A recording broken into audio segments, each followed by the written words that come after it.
a ton of questions in arguably one of the two toughest divisions in football.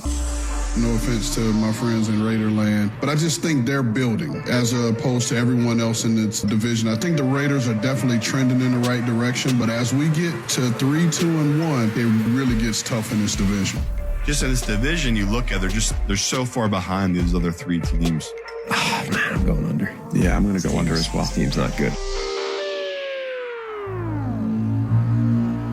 This is Raider Nation Radio, 920 AM. We want to win. Our players want to win. And, things that it takes to win is for us to be together and be connected and operate as one unit. So I think it just shows the maturity of our group knowing, we're going to point things out. But at the end of the day, they decide what kind of team that they want to be. And, thus far, they've showed us they're a mature group that, they want to go win games the right way. It's Unnecessary Roughness. Presented by Meineke, doing car care right. Here's your boy Q. Here we go, Raider Nation.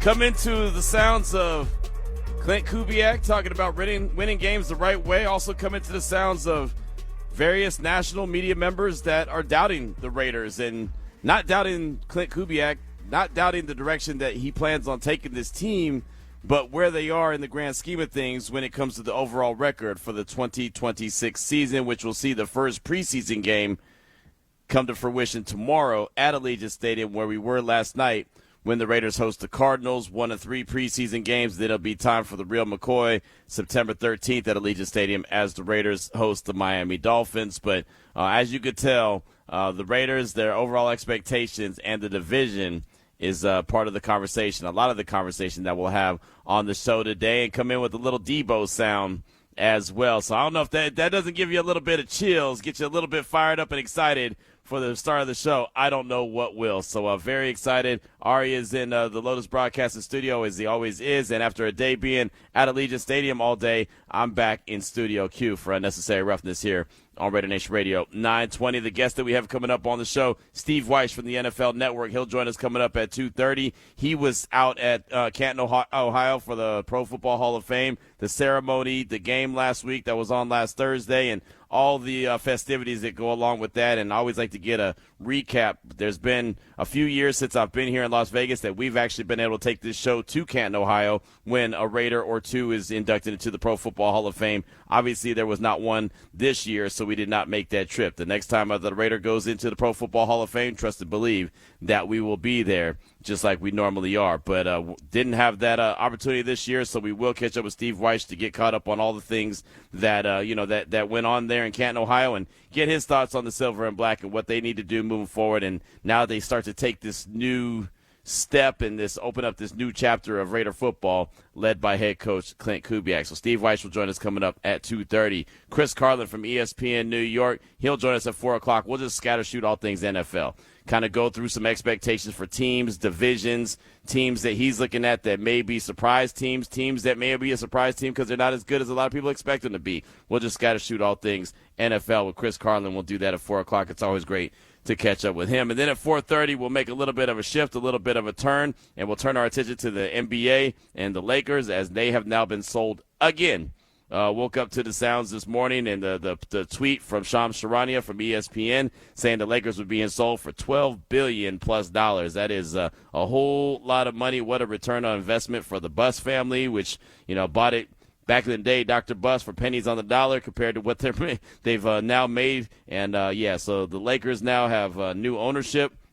What does that mean for the team moving forward, and why the sudden change? Trevor Lane, LakersNation.com, will join us coming up at 4:30. We'll also hear from Malik Benson, who stepped to the podium yesterday, and our good colleague Brandy Flores here on the Las Vegas Sports Network told us yesterday, hey, man, you guys got to play that press conference. He was really good, the 6th-round pick, and I don't think he disappointed last night. For anyone who was in attendance or anyone who's heard about what happened at Allegiant Stadium and the practice that they had, the glorified really walkthrough that they had. But Malik Benson continues to show up.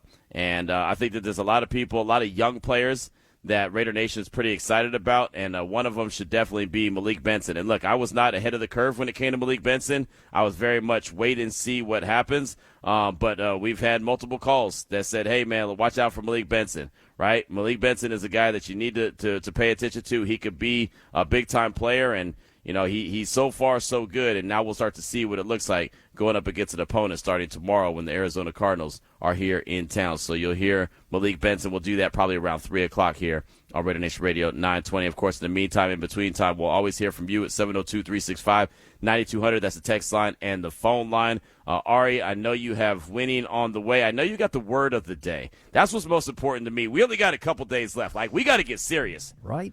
We got to stop messing around here, Raider Nation. We have got to get serious. The final week of the Summer of Fun is this week. The final trip of the Summer of Fun is going on, and it's Hawaii. Hawaii or $3,000. And look, a lot of times I'd be like, yeah, just give me the cash, $3,000. But then you start talking to Hawaii, you're starting to talk my love language. So when you start talking about Hawaii, I got to think long and hard, like, man, that cash sounds nice. I know what I can do with that cash right now. But I also know what I could do with the trip to Hawaii right now. So that's a hell of a way to close out the Summer of Fun. We do it each and every year. It's brought to you by Terribles. And all you have to do is text the word of the day to 702-365-9200. That's all you have to do.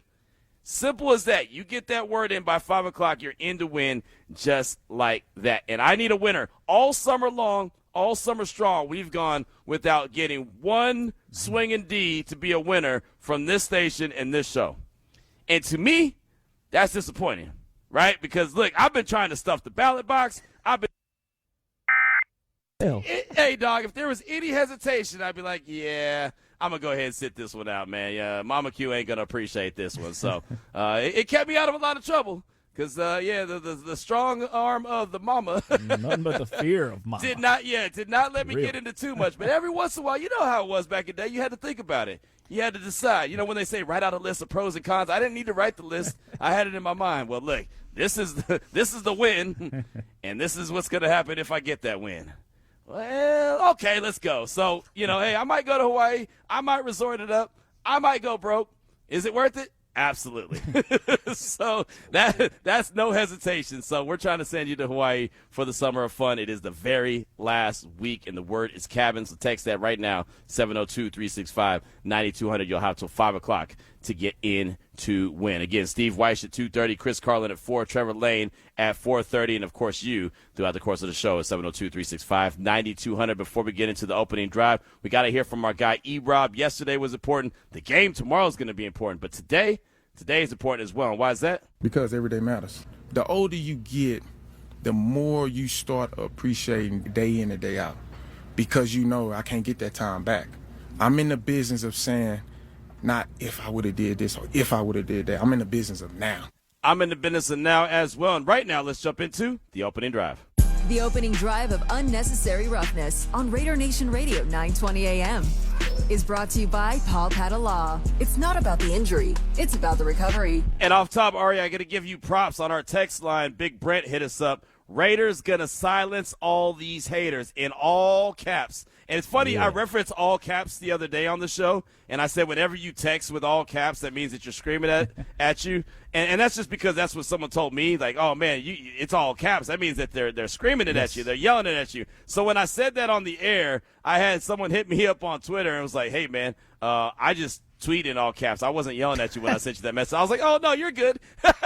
He's like, well, I just heard you on the radio say that if you're in all caps, you're screaming. I was like, oh, man, you're good. Don't worry. I didn't take it personal, but it's so funny. But that's how the text comes through. Raiders going to silence all these haters in all caps. That intro just fired me up. I can't wait to hear these talking heads eat their words. That's from our guy Brent. So Brent, thanks so much for starting us off. I do appreciate you. And there's always a reason for the season when it comes to the way that Ari puts together the intros, the way that I try to navigate the show. We don't just scatter shoot some stuff and throw some stuff, pull some stuff out our backside, throw it against the wall and hope it sticks. We actually have a plan in place of why we do what we do. And that intro, it had a little bit of Debo edge to it. You heard the, what's up, Craig?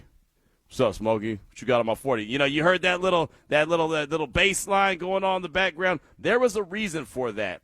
On my podcast, the Rain City Raider hit us up on the text line and the phone line, and he hit us with a really good call, and it had a Friday theme to it as well as an AFC West theme. Yes, he was able to tie these things together like some shoestrings. I thought it was great, and I had to bring it to the show. This is what Rain City Raider had to say on the Locked On Raiders podcast. Yo, what up, Steve? What up, Ari? It's your boy. Rain City Raider, calling from out of here in Seattle. You know, I was looking at the schedule, and of course, everybody coming up with these win-loss things going on. It's going to happen in the season, whatever. And it made me think. I was thinking of the movie, Friday. And Friday, after Debo snatched the chain, right? And then they're chilling on the couch. On the porch. And then Smokey say, he ain't doing that on the food from around the corner. And let me tell you how this goes to RaiderNation. We play in the AFC West. We got a tough division. We gotta be punching our block first, or at least fighting with our block. You know what I'm saying?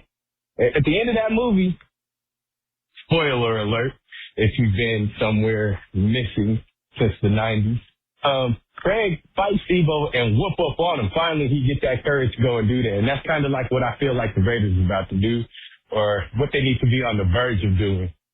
We gotta handle our block first. Then we can go over there and handle everybody else. Or even if we can't handle our block, if we can't run it, nobody bullying us at least. You know what I'm saying? We hold our own. We know next time that Debo come over here, Debo gonna be like, I don't think I want to snatch that chain because last time I got some lumps and I was in the house for a couple of days. You know, that's the type of thing that I'm thinking. And, you know, it is a new season and we'll see where it goes. But yeah, I just hope that, we can get that mentality where we can just handle our block first because we're in a good division. Once we handle our block, we can handle the rest of the league. Rain City Raider right there. Got to punk our block before we do anything else. And it's so funny, as I was listening to that, I was like, this is actually making a lot of damn sense because we always talk about you got to have success where? In the division. You got to have success in the division. And that's one thing the Raiders have not had in 2 seasons. We were going through it the other day on the show. Remember, like, oh, man, how many games have they won in the division the last couple seasons? I knew they won one last year. That was against Kansas City, Week 18. They won none in 2024. They've won 1 division game in 2 seasons. They've played 12 division games and have won 1 in 2 seasons. So, Rain City Raider with that fantastic call, and I knew everyone would appreciate the Friday and the Debo theme and all that good stuff. Only way that call could have been any better is if the Raiders were playing a game on Saturday and this was Aloha Friday and we were playing that call on Friday. That would have been the only way that could have been any better. But since the game is tomorrow, we decided we'd bring it to the party on today because I know we'll be reacting to what we see tomorrow. We'll do that coming up on Aloha Friday here on RaiderNation Radio 920. But I do want to throw it out there as we talk about expectations, we talk about team building. You have to start preparing and building to have success in your division. Even when John Gruden came back 2.0, remember when he returned, he said, we have to win in our division. We have to build our team to be able to beat our division. Our division is one of the toughest ones in football. And year to year, either it's the toughest or it's like second toughest. And I think it's right behind the NFC West this year. Because there's 3 teams right now that are expected to make the playoffs as they're, with the Chargers, the Broncos, and the Chiefs. And I don't know how it's going to play out. Doesn't mean that it's going to always be that way as the Chiefs missed the playoffs last year. But, again, the expectations are that those 3 teams are going to be in play for the playoffs, and the Raiders are going to continue to start building. So what do the Raiders need to do inside of their division, in your opinion, to show that this team is absolutely headed in the right direction? And do the Raiders have what it takes to compete in the AFC West? Do they have the goods to compete in the AFC West? Do they have the quarterback to compete in the AFC West? I mean, how many years was that the conversation? Well, the Raiders have the 4th best quarterback in the division, or they have the 2nd best quarterback. You know what I mean? Like, do they have the goods? Remember when John Gruden was trying to build the team, he was trying to build it with speed to compete with Kansas City. Do they have the speed for the division? Do they have the toughness? Do they have the offensive line? Can the run game handle this division? What about the defense? The Broncos, they're defensive heavy. Right, I believe the Chargers are going to be very finesse offensively because that's what, Coach Mike McDaniel, he brings to the table. He'll bring a heavy dose of the run game, but it feels like more of a basketball on grass like they're playing in the Big 12 type of feel as opposed to NFL action. But I want to get your thoughts on that. What do the Raiders need to do inside of the AFC West, inside their own division, to show that this team is absolutely headed in the right direction? You have to have success in your division. You can't achieve the ultimate goal if you can't beat your division opponents. And I'm not saying you got to sweep them, right? That's a tall task. But you've got to have some form of success. And like my guy Rain City Raider said, you can't get punked. You can't all of a sudden have to put your chain away because here comes Kansas City, or here comes Denver, or here comes the Chargers. Oh, hide your chain. When you go, what you got on my touchdown, fool? None. You know what I mean? Like, you can't be that. You got to be able to stand up to your division opponents. I loved that reference that Rain City Raider had. I really did. I thought that was great. I didn't know where he was going at first. I ain't going to lie. I was like, hold on now. My man, he must be on some real Friday type stuff, right? I understand he's watching Friday, right? I thought he was sitting on the porch with Smokey. You ain't got no job, you ain't got ish to do. That's where I thought he was going at first, but then he tied it all together to make it a whole lot of sense. So I throw it out there to you at 702-365-9200. Steve Wyche from the NFL Network. He'll join us coming up at 2:30. I'll ask him the same question when it comes to the division and how do you compete with a division that is as tough. That's the reason why everyone says the Raiders won't take that worst to first step, right? Isn't that what everyone said? If you're talking about the NFC South, hell, I think that the Raiders could win the NFC South right now. It's so funny. I was trying to think of the damn NFC South. I couldn't even remember half the teams in that division. That's how bad they were. Nobody had a winning record last year. Nobody. The Carolina Panthers won that division with a losing record. That ain't happening in the AFC West. Right? I mean, you could even look at the AFC South. Feel like the Texans have a great opportunity in that division. Do you think the Jaguars are going to take that step again? Do you think they could, be a really good team again? I'll wait. The Titans, we'll see what happens there. The Colts, I don't still trust Daniel Jones. The NFC East, it feels like it's a two-team race. Maybe the Commanders bounce back, but it feels like it's the Eagles and the Cowboys, and everyone else is just hanging around. Just the AFC East. Is it the Patriots and the Bills? No, I don't think anyone's concerned about the Dolphins and the Jets. But then you look at the AFC West, man, and you got some tough opponents. And as much as I, poo-poo on the Chargers and what Justin Herbert hasn't done, they still have a lot of talent on that squad. And they still were a playoff team from a year ago. So give us your thoughts at 702-365-9200. What do the Raiders need to do inside their own division to show that this team is absolutely headed in the right direction? Do the Raiders have, in your opinion, what it takes to compete in the AFC West? And when I ask the question about the quarterback, we know who the quarterback of the future is going to be. That's how I look at it. I look at Kirk Cousins as Mr. Right Now. But Fernando Mendoza obviously is going to be the quarterback of the future. So I look at, okay, you got Bo Nix, you got Fernando Mendoza, you got Patrick Mahomes, and you got Justin Herbert. That's a hell of a roster right there as far as I'm concerned when it comes to quarterbacks. Now, I know Fernando hasn't done anything yet, and maybe I'm cruising and with silver and black glasses on, but I think he's going to be really good. I do. I don't think he's going to all of a sudden walk in there and be elite day one whenever he hits the field. But knowing the want-to that he has, knowing the work ethic that he has, knowing what he's been able to do throughout the course of his football career so far, I have all faith and trust in that dude. So all of a sudden you look at that and you're like, man, those arms in the AFC West, that's something special. And to be honest with you, and this is not me just, hey, this is the RaiderNation Radio 920 radio host, I still don't know how good Bo Nix is. To be honest, I think he's good. And maybe I'll underestimate Bo Nix his whole career. Because I just, for some reason, ever since he came out of school and he was in the draft, I just never was really a Bo Nix guy. And he's been perfect for what Sean Payton needs. He's got the Broncos, helped them get to the playoffs the first 2 years he's been in the league, so you can't shake a stick at that. You got to give him his props, but I don't really know how good Bo Nix is, long-term, as far as tiers of quarterbacks. Is he a top-tier quarterback? Is he a middle of the pack? Right? Is he average? I don't know. I still need a sample size of who he is and who he's going to be consistently. But I know Denver has a hell of a defense, and that helps him out in a major way. Got a bunch of feedback coming. This one's from our guy Raider Donut. I believe we need to play punch-you-in-the-mouth type football and control the clock while putting up touchdowns and not field goals. We should have beaten Denver in that low-scoring affair last year, but the lack of coaching experience came back to bite us in the rear side. Thanks for your time. Go Raiders. It's funny. We talk about lack of coaching experience. The Raiders had Pete Carroll as their coach last year. right? Pete Carroll, the oldest coach in the league last year, lack of experience, but it was lack of experience with this team, lack of experience as a unit, when it came to Pete Carroll and Chip Kelly and Patrick Graham and all those guys working together, and obviously with the different players in those positions. I could say that.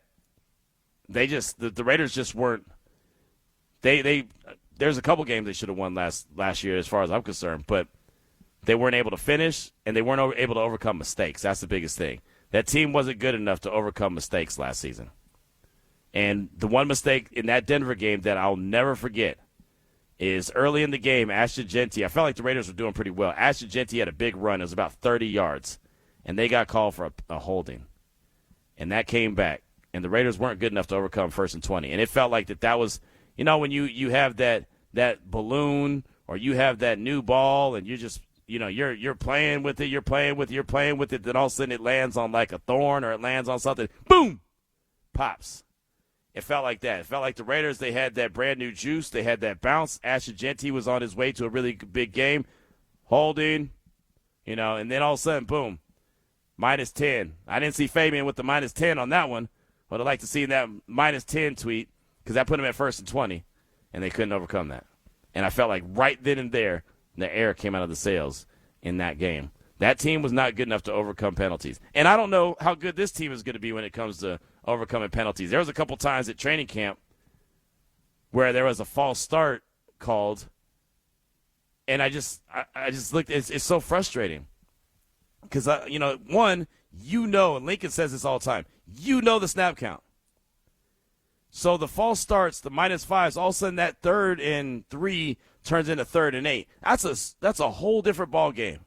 That's a whole different sheet on your playbook, right? That's a different square. Like if you got the play sheet and you have squares for 3rd and short, and then you got 3rd and long, you're moving boxes. You're moving from box A to box B. And now that becomes a little bit more difficult. Box A, you could have ran Genty if you felt confident. And maybe even gone for it on 4th down. But all of a sudden it's 3rd and 8, now you're dropping back. Now you're putting pressure on DJ Glaze. Now you're putting pressure on Colton Miller. Now you're putting pressure on the interior. You know what I mean? Like, the game changes. And, oh, by the way, those guys on the other side, the big uglies, they get paid, called the defensive linemen, they get to pin their ears back because they know what's coming. It just changes the game. Some teams are more equipped with overcoming a 5-yard penalty or a 10-yard penalty. Oh, no problem, because they have that prolific offense. The Chiefs used to be that. I don't think they're that anymore. But they used to be that. When Mahomes first hit the scene, they still had Tyreek Hill. How many times do you see him in, 1st and 20? They're like, oh, no problem. We'll just throw it 25 yards down the field, and there you go. Tyreek Hill will be open. Mahomes will hit him. They'll go for 45 1st down. They're not that explosive of an offense anymore. Now they lose some yards like that. Now it's like, all right, where's Travis Kelce? Let's try to hit him a couple times for 1st down. So hit us with your thoughts on 702-365-9200. What do the Raiders need to do inside of their division to show that this team is absolutely headed in the right direction? Like, we talk about win-losses for the season. I'm really interested in what they do in the AFC West. I mean, obviously, the win-loss for the season, that's a conversation that we'll have each and every week. That's easy. But how competitive are these guys going to be in their own division, one of the toughest divisions in football? Do they have what it takes to compete in the AFC West? Just when Will said, great call by Ren Raider. Great choice by UQ in making it today's topic. Here I go. The floor is splitting with everyone. And in the 3 losses, no blowouts. They'd be close losses, a true fight, period. I believe that since we have a lot of new throughout the building, we might be able to achieve what I said above. Have a great show, fellas. Go Raiders. Sal said, Q, we hungry. Please let us in. Ha! Remember that one, Ari? We are hungry. Please let us in. We are hungry. Let us in. I'm kicking to the door. I'm going through the door. You know what I mean? Like, yeah. And we always have that drop. We always got to hit that drop. We know we got that one, too. You still got that or no? I got it. It disappeared temporarily, but. Oh, what? Yeah. Tell everybody stop messing with our page. That technical incident I had a few weeks ago, a month ago. No, let's blame it on somebody else. Tell everyone else to stop messing with our page in studio. That is exactly what happened, yes. Oh, okay. It was someone else's fault. It was someone else's fault. I don't want any accountability. No, all right, say it with your chest. That's good. You know? All right, you got it? You didn't stall enough for me. But in the meantime, let me just quickly give out the word of the day because apparently. No, let me finish reading the text and then There you go, even better. Unbelievable. Q, we hungry. Please let us in. On my way to close the restaurant tonight, but I'm in game mode. Red collar shirt kind of day, but it's silver and black. Let's go. You ain't got it still? All right, you ain't got it. That's all right. We'll get back to it then. All right, I'm not going to let you stall it out like that. Steve Wyche, NFL Network. He's joining us in a couple minutes. Do want to hear from you on the text line, 702-365-9200. What do the Raiders need to do inside their division to show that this team is absolutely heading in the right direction? Do the Raiders have what it takes to compete in the AFC West? We'll get back to your feedback next here on RaiderNation Radio 920. That was the opening drive of Unnecessary Roughness on RaiderNation Radio 920 AM. Brought to you by Paul Padala. It's not about the injury. It's about the recovery.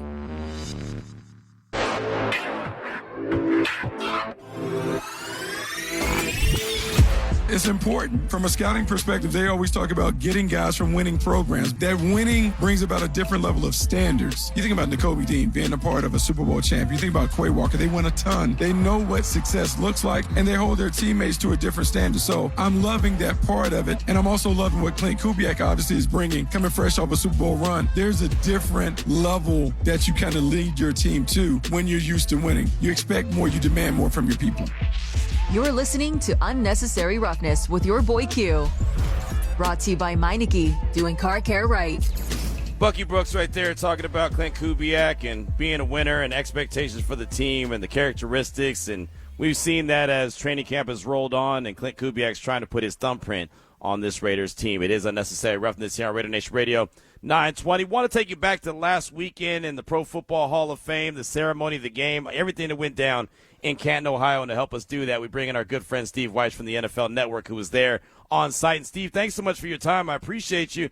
It was almost a week ago. It's going to be a week tomorrow when the Hall of Fame game played. And I don't know about you. I know you were part of the broadcast. You talked to Haynes King after the game. That was, to me, probably the most entertaining Hall of Fame game I've ever seen. What about you? Absolutely. Absolutely. I mean, first off, it didn't rain. We didn't have any lights going out. But just the back and forth and some of the young quarterbacks. I mean, Carson Beck was dealing for the Cardinals while he was in there. And then Haynes King. I mean, the guy who beat out Carson Beck for the ACC Offensive Player of the Year last year out of Georgia Tech, he came in and did his thing. I mean, it's crazy to think that guy went undrafted after throwing for close to 3,000 yards, rushing for 922 yards, and combining for 25 touchdowns. And it's not like he's small. He's just one of these guys, I guess, who played a little too recklessly for some of these NFL scouts to draft him. I mean, he was signed right away. But, man, it's a shame he hurt his hamstring on that final play and isn't going to play this week. But what a fun game to kick off an incredible weekend. How much do you think talent evaluators, coaches, scouts take into what they see in a game like the Hall of Fame game, which is now the fourth preseason game for the Cardinals and the Panthers? It probably depends on what they're looking at. But, I mean, part of it, and I was talking to Dave Canales about this, the head coach for the Panthers, is he wanted to see King in game situations because he's like, Steve, I'm not exaggerating. This is the most intriguing rookie quarterback prospect I've had in my 17 years. And let's not forget, Canales was with Russell Wilson when Russell was a rookie. He said intriguing, okay, not necessarily the best, but intriguing. But he wanted to see, how he wanted to perform under the lights. And I think that's the big thing. Like, guys may look good in camp, but everyone starts to know what everybody else is doing. How do they play under the pressure moments? And a lot of those things we don't know because when we hear coaches say they've got to look at the film, they've got to evaluate how the player performed, on the play call that was called. But that's a big part of it. And I think clearly there are talent evaluators who are looking at players who jump off and say, this guy could fit into our system, even from a simple game like that where nobody's really scheming or strategizing a whole lot. Steve Wyche from the NFL Network is with us here on RaiderNation Radio 920. And Carson Beck, he was a third-round pick of the Cardinals. Like you mentioned, he looked really good. We'll see him tomorrow night as the Cardinals are here in Vegas to take on the Raiders. But at one time, Steve, he was looked at as he could be a first-round pick when he was still at Georgia. And he had Brock Bowers and Ladd McConkey. What did you see from Beck in that Hall of Fame game that kind of, made it almost look like, yeah, he is that good? Well, I mean, we know the talent is there. I mean, the guy's won a ton of games at two of the biggest programs in college football. And like you mentioned, in 2024, he was considered a guy going into the season as a potential first-round draft pick. He got hurt at the end of the season and came back and transferred to Miami.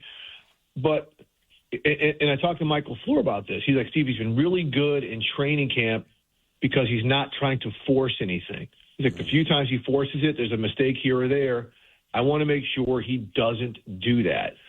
And so him coming into this game, this week with having a game under his belt, maybe he feels more comfortable. Maybe he looks good. I mean, now it's a matter of consistency, and as they like to say, cliche-wise, stacking days and stacking performances.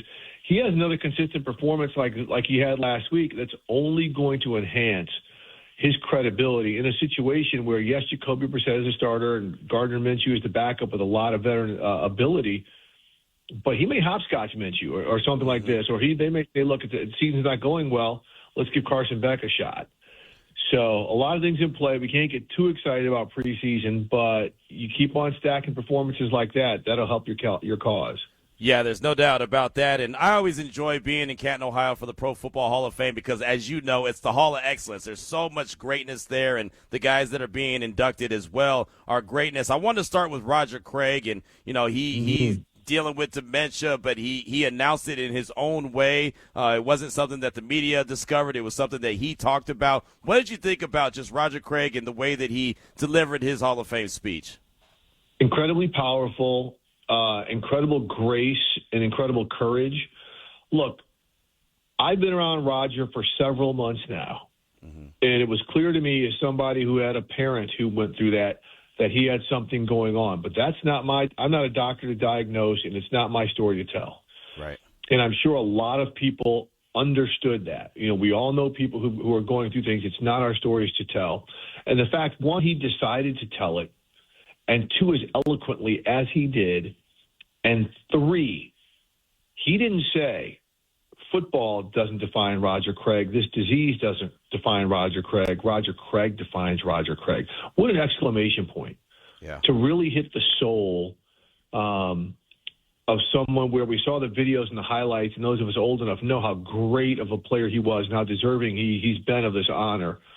But for him to just really hit everybody in the soul with that. I was backstage, and I had several players come up to me like, man, that really made us feel like the sacrifices we make for this game, the sacrifices we love for the sport, and the sacrifices we make to entertain the masses on Sundays, that really hit home. And so, that was a jarring, but again, very courageous and eloquent speech by Roger Craig. The thing about the Hall of Fame speeches and all the inductees that they give their speeches, I never know when it's going to happen, but I know an emotional moment's going to come for me. Like, I don't know who's going to deliver it, Steve, but I know every single time it's going to be someone. And that Roger Craig one, that was really emotional. I'm sure it was very emotional for those that were in attendance as well.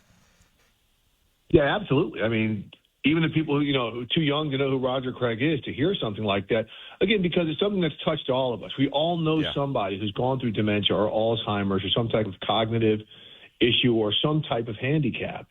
And for him to bring it to the reality that it was, and that his doctor said, hey, it may have something to do with concussions he suffered. I mean, that's a very sensitive issue, as we know, but the way, again, he said it so eloquently and so realistically. I mean, if you weren't moved by that, then, you might have to do a little soul searching. Yeah, exactly. There's no doubt. Steve Wyche, NFL Network, with us here at RaiderNation Radio 920. How about Larry Fitzgerald? And the one thing that I always say about Larry Fitzgerald, I actually walked into the barbershop on Saturday and was talking about it. I said the guy had more career tackles than he had drops. Like, that's the barbershop argument right there. When you start talking about players and their greatness, when you drop that one, Steve, there's no argument about how great that player is. But just what about Larry Fitzgerald and his overall career? Well, and then you think about some of the quarterbacks he was catching balls from. It really wasn't until he had, Carson Palmer and Kurt Warner and Kyler Murray that he was playing with a guy who lasted for more than 2 or 3 years in the league. So we all know Larry Fitzgerald. He came in with incredibly high expectations. He was on that great unit that had Steve Breaston and Anquan Bolden, where you had 3 1,000-yard wide receivers. But just to come in and deliver year after year is amazing, because he did it in such a way where he never thought he was great. I spoke to Chris Carter about that. And he said Larry was who he is because he took the lessons he learned coming to Vikings practices, from Chris Carter. He learned the work ethic. From Randy Moss, he learned ability and how to play. But he said he also learned from guys like John Randall, just having a dog mentality, an undrafted player who ended up being a Pro Football Hall of Famer because he worked a certain way.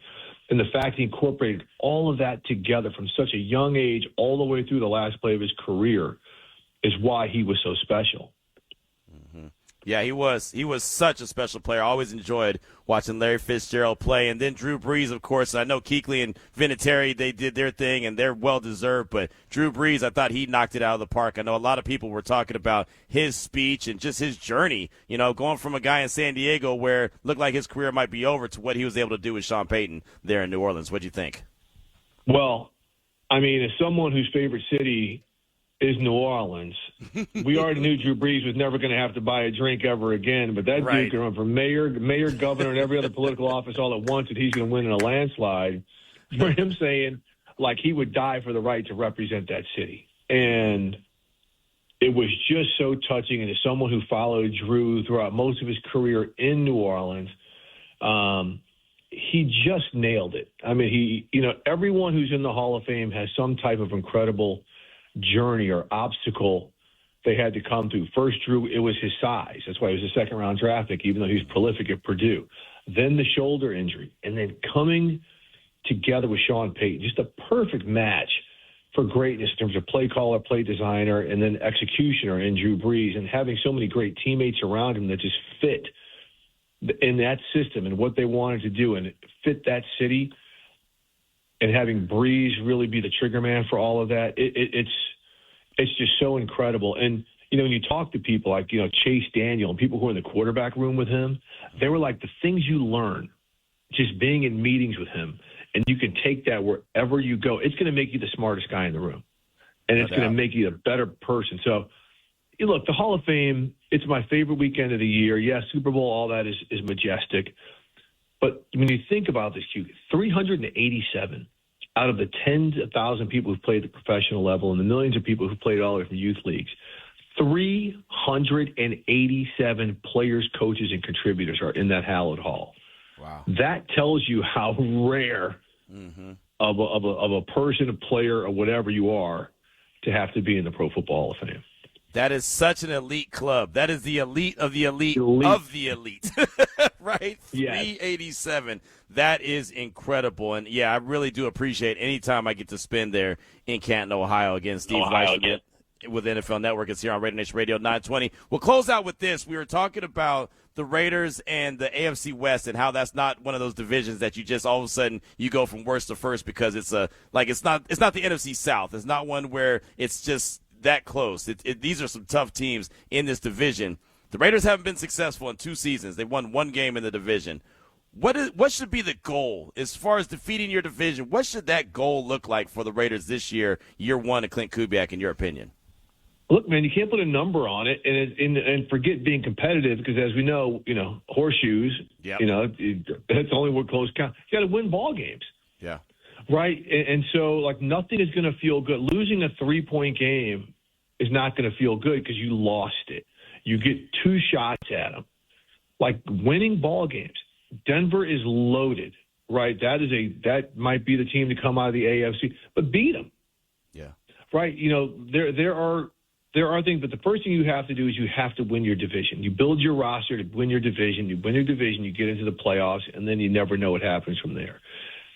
But, to sit here and say a number of games or to split 50-50, that means nothing at the end of the day. I mean, there's not one person I know who said, oh, man, we had such a comeback year. We split with every team in our division. We're on our way. I've never heard anybody say that. Right? Have you? So, no.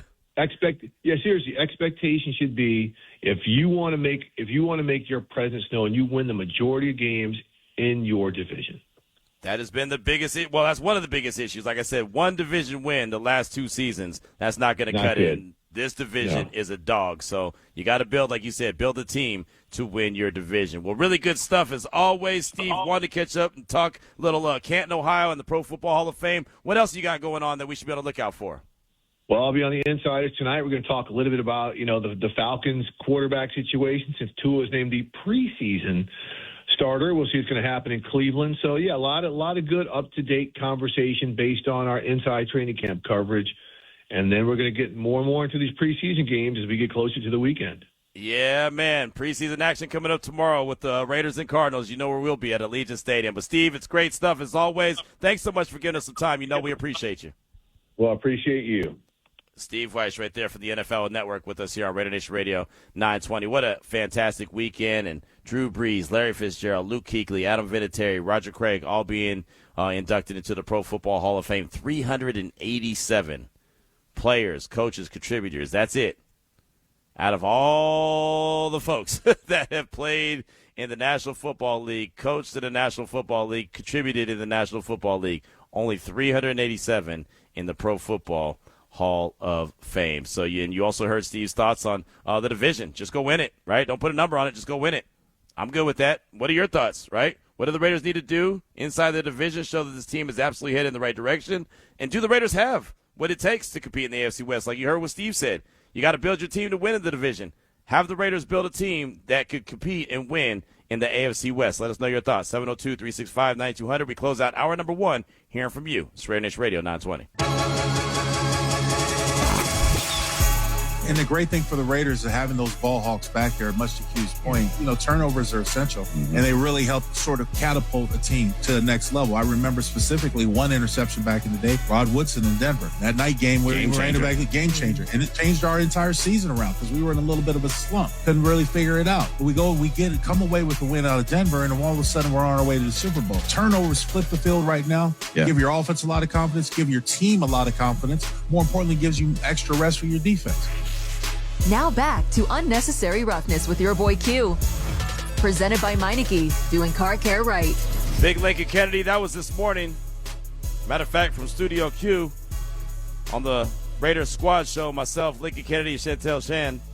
Really good stuff. But Big Link was talking about turnovers and how they could change the trajectory of the team. And, around these parts, around here on Normandy and Weston, we call turnovers a little 20-20. You know what I'm saying? Like, you got to have turnovers, right? That's something that we talk about all the time, and the Raiders don't create enough turnovers. And that's why I got excited when I saw the players that were brought into the organization defensively, the Quay Walkers, the Nakobe Deans, the guys that they drafted in the secondary, right? Bringing Kwity Paye to add some more, firepower to the defensive line to go alongside Max Crosby. And, just the way that they're putting this thing together, they have to find a way to create turnovers. It's so funny. We actually, in that little back and forth where Link was talking about turnovers on the Squad Show, we had a back and forth argument about Hezekiah Masses and Jermod McCoy. And it wasn't between me and Link. It was me and somebody who was listening to the show was telling me that, Masses wasn't good. It was all about Jermod McCoy. And I'm trying to say,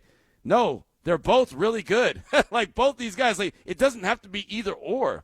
That's what's exciting about what I've seen so far, and obviously we'll get a good taste test of what it starts to look like coming up on tomorrow when they're playing against someone else. But so far, what I've seen from this defense, in the secondary in particular, if we're going to, just talk about those guys, Masses looks really good. McCoy looks really good. Darian Porter looks really good. DK Richardson, I've been talking about him for some days now, looks really good. Like, these guys could start to be the turnaround to what's been ailing the Raiders. And, oh, by the way, Eric Stokes looks really good. They all of a sudden can have a new look on this Raiders defense.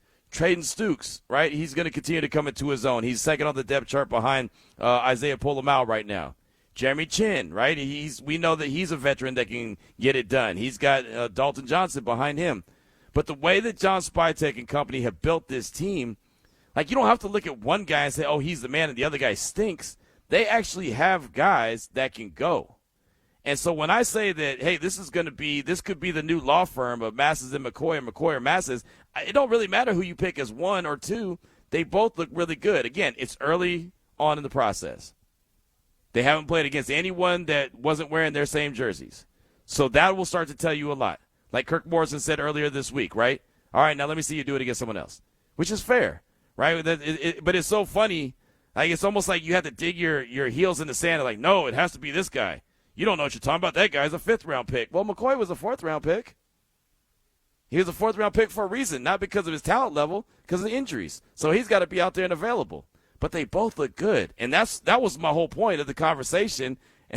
I don't know if I was talking with Jermod McCoy's uncle. I don't know who it was. You know what I mean? But it's they got offended for no reason. Like, it's okay to have multiple guys on the team be talented. Actually, that's what you want, right? Who wants to be the lone dude on the squad that's talented? That ain't no fun. You want to rock with some dudes that you know can go, your teammates. Like Eric Allen used to come up with an interception, or C. Wood would come up with an interception, or as you heard, Big Link, Rod Woodson came up with a big interception, changed the game. Like, that's what you want to have, guys that are capable, right? Malcolm Kuntz, get a strip sack. Max, get a strip sack. Get the ball at Tonka. Get to the quarterback. Like, there's dudes on all levels, in my opinion, on the defense that are playmakers, and it's probably the most talented defense right now as far as talent goes on paper that Max Crosby's played with in his career in the league.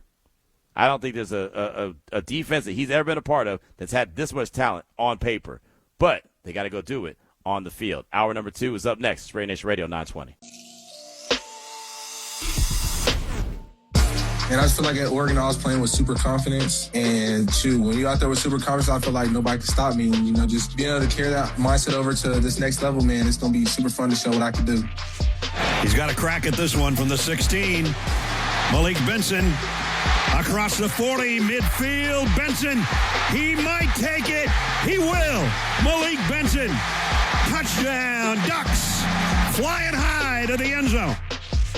It's Unnecessary Roughness. Presented by Meineke, doing car care right. Here's your boy Q. Kicking off hour number 2 of the show, we hear from Malik Benson talking about the transition from college football to the NFL, and then you hear that 85-yard punt return versus USC. Nice little touchdown right there. Look, if he gets one of those this year, that's already worth the price of admission for me. Give me one of those bad boys and I'm good. Q, who's your favorite rookie? That one? Right? That guy right there. Give me a kick return. Give me a punt return, and I'll be happy. Man, I'm trying to tell you, I'm not complicated, right? I'm really not. I like white, clean shoes. I like white tees. I'm very simple, right? It didn't have to be the fancy ones. Like basics. That's basics right there. Take one to the house. Do something that every other team across the league does multiple times and something that you haven't done in a very long time. Give me one of those. You know what? Even if you want to get froggy and have a little bit of fun with it, go on and give me a couple. I'll take it. Definitely would appreciate that. It's Unnecessary Roughness here.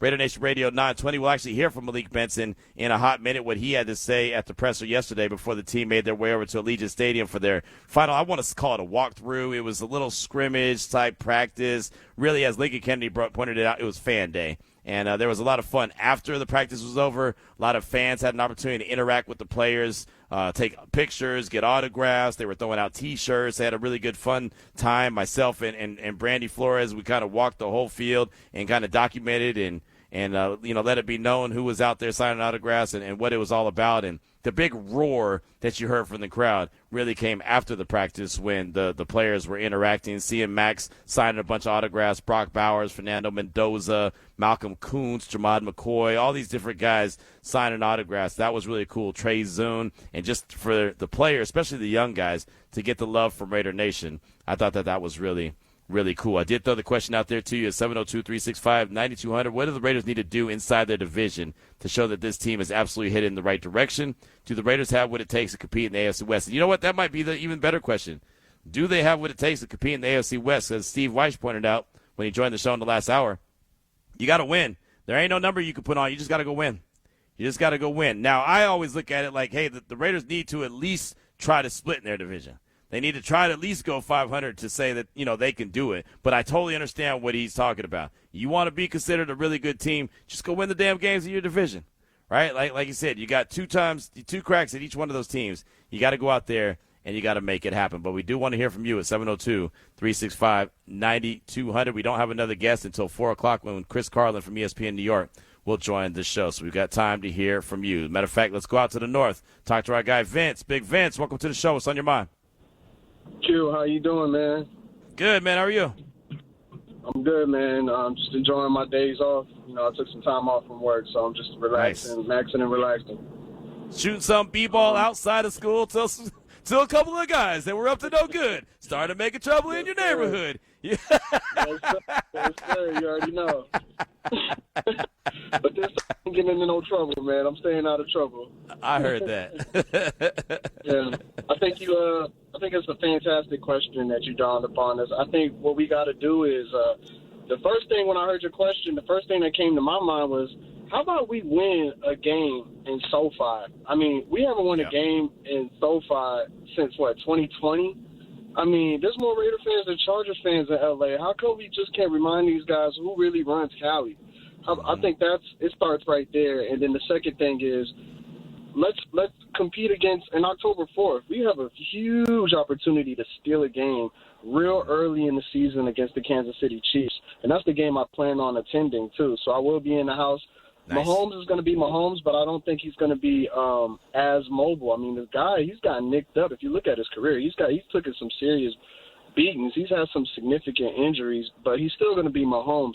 And then finally, I think, how about we convert in the red zone and stop settling for 3? How about we take control what the defense gives us on a short field? Because I have a feeling our defense is going to be stout. I think we're going to have I think we might have around a top 10 defense. I honestly believe that. I think these guys are going to show up. But, when our defense gives us turnovers or our defense gives us short fields for our offense to score, how about we convert and take control and not settle for 3 and convert in the red zone? So I think that's what we got to do to compete in the division. But, yeah, man, first things first, we got to win in L.A. I'm sick and tired of going to SoFi and having these chokers. I don't call them the Chargers. I call them the chokers. Get one up us every year, and it's getting tiring. So, yeah, that's my 2 cents, Q. I'll see you around, man. Thank you. Hey, man, appreciate the call. Enjoy your days off, and I'll definitely see you on October 4th at Allegiant Stadium at the Torch, man. I look forward to it. So thanks so much for the contributions, the calls, all that good stuff, man. Really do appreciate you. That's Vince in the North right there. We do want to continue to hear from you at 702-365-9200. From the North to Oregon, Vegas. Charles in Oregon, Vegas. He's actually in Vegas, but it's usually Charles in Oregon. Charles, welcome to the show. What's on your mind? Hey, Q, what's going on, man? It's been an awesome trip being here. Nice. Just got to say, last night I was bummed I didn't get to see you again, but it was really exciting. The Raiders organization did an amazing job with everything last night for the fans, and I was starstruck, man. I got to meet Tim Brown. Nice. I got to meet Ashton Jeanty. I got to see Lincoln Kennedy again. Didn't get to Matt Millen, but it was just so awesome, and we got a lot of players' autographs on my full-size helmet. That was dope. Nice. As far as watching this last night, the thing that I did notice, when you see things, number one, the Malik Benson, that dude's lateral quickness and explosiveness is ridiculous. When you see it in person, it's like, oh my gosh, this guy, that kick return, I think is bound to happen for a touchdown. So that's one thing. And I know it wasn't full pads, but the one thing that I noticed as well that concerns me a little bit is the right side of that line. My wife even pointed out that Max Crosby was absolutely destroying. He would have had multiple sacks against the first team, and nothing against DJ Glaze, but maybe it was just that particular practice, so I'm not trying to jump to conclusions. But I'll tell you what, man, we got to make sure that right side of the line is shored up. The new young guys on defense look fast. They look like ball hawks, so I'm really excited. Last night was awesome. Even my wife, she got an autographed shirt from one of the players. I won't say which because she winked at him and he threw a T-shirt to her. So I said, "Hey, babe, what up?" I was off getting autographs. She goes, "I just winked and smiled," and he signed a T-shirt, smiled, and threw it right at me. And I said, "Hey, babe, whatever you got to do, I don't mind. It's all good." Hey, when you got it, you got it, Charles. When you got it, you got it. Clearly, she had it. My wife, I'm biased, but it's not because I'm biased. She's gorgeous, so I can totally understand. I can understand the player. I'm not going to name them and dog them out. So, anyways, looking forward to the game tomorrow, and I hope Fernando looked great, looks awesome. So looking forward to seeing what he does tomorrow and the entire team. As far as in the division, I agree with you fully.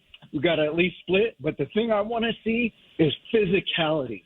Physicality, not going to be pushed around. Competitive the entire game. Not want to see what happened against that. They should have beat the Broncos last year, and that was so frustrating. So go Raiders. God bless. You have a good one, man.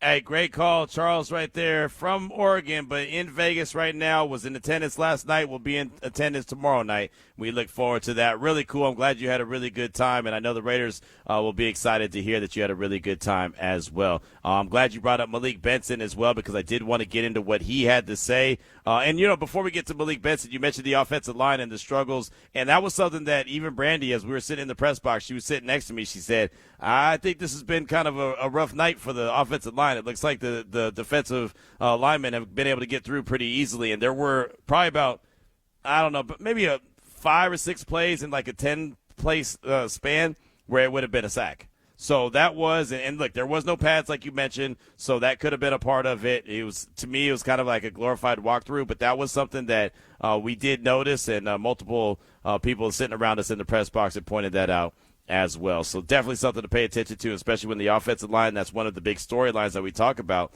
with this team. How quickly can they come together? That's obviously going to be a conversation point that we're going to have moving forward until we're able to see what we can see. But I'm glad you brought up Malik Benson. He was the guy that I wanted you to be able to hear from, what he had to say at the presser yesterday before they headed over to Allegiant Stadium. He's been the one guy in that wide receiver room, especially young guy, that has really started to catch attention of Raider Nation, has caught the attention of everyone who's out there observing practice like myself and many others. And, well, if he could be that guy, then all of a sudden the Raiders really, have them probably a big steal, saying they got him in the 6th round. But here's what Malik Benson had to say as he stepped to the podium on yesterday. Talk about Klint Kubiak's attention to detail.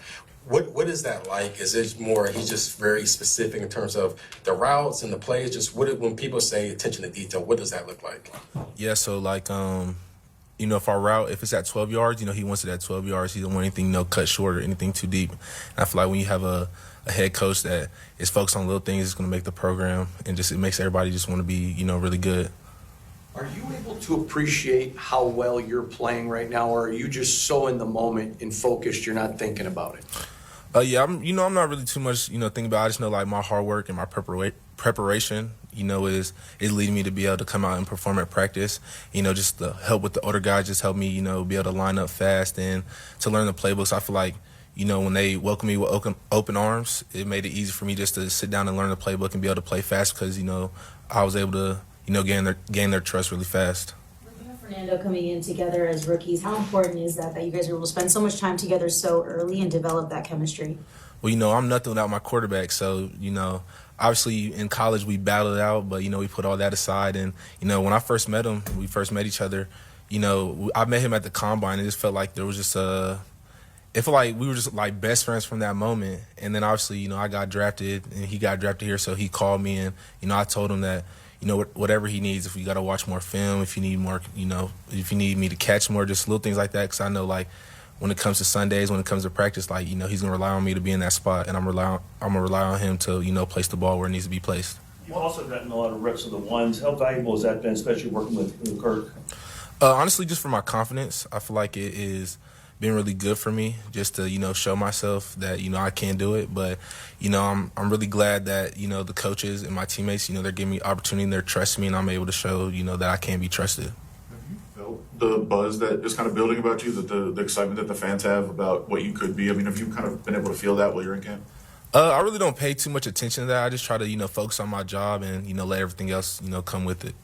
You were making plays dating all the way back to May or whenever you guys were here for rookie minicamp, through minicamp. Then you had 6 weeks off. How'd you maintain that and put yourself in a good position to build on that and be at the position you're at now? Yeah, really just knowing that, rookie minicamp, that's one phase, and then coming to OTAs, that's another phase. So, just had to keep turning it up a notch and, just staying in my playbook, calling my coaches, calling my teammates, asking them any question I have because I know that they're willing to help me. And just really just trying to be, just a complete receiver and just to come in and just really just be myself. You talked Fernando up a lot about you guys' relationship and how smart he is. But what about him as a quarterback? What's impressed you the most about his game? So he's my first quarterback that, if I've done something wrong, like he'll come to me, he'll be like, hey, like, you tripping, I need you to do this. And I feel like just that accountability to him being able to, do that, and he, sees that he can get on me and I can get on him, I feel like that just makes our relationship even more better. Does he say that? Like, you tripping in the league? Yeah. Malik, when you were coming out in the draft, one of the concerns scouts had was physicality.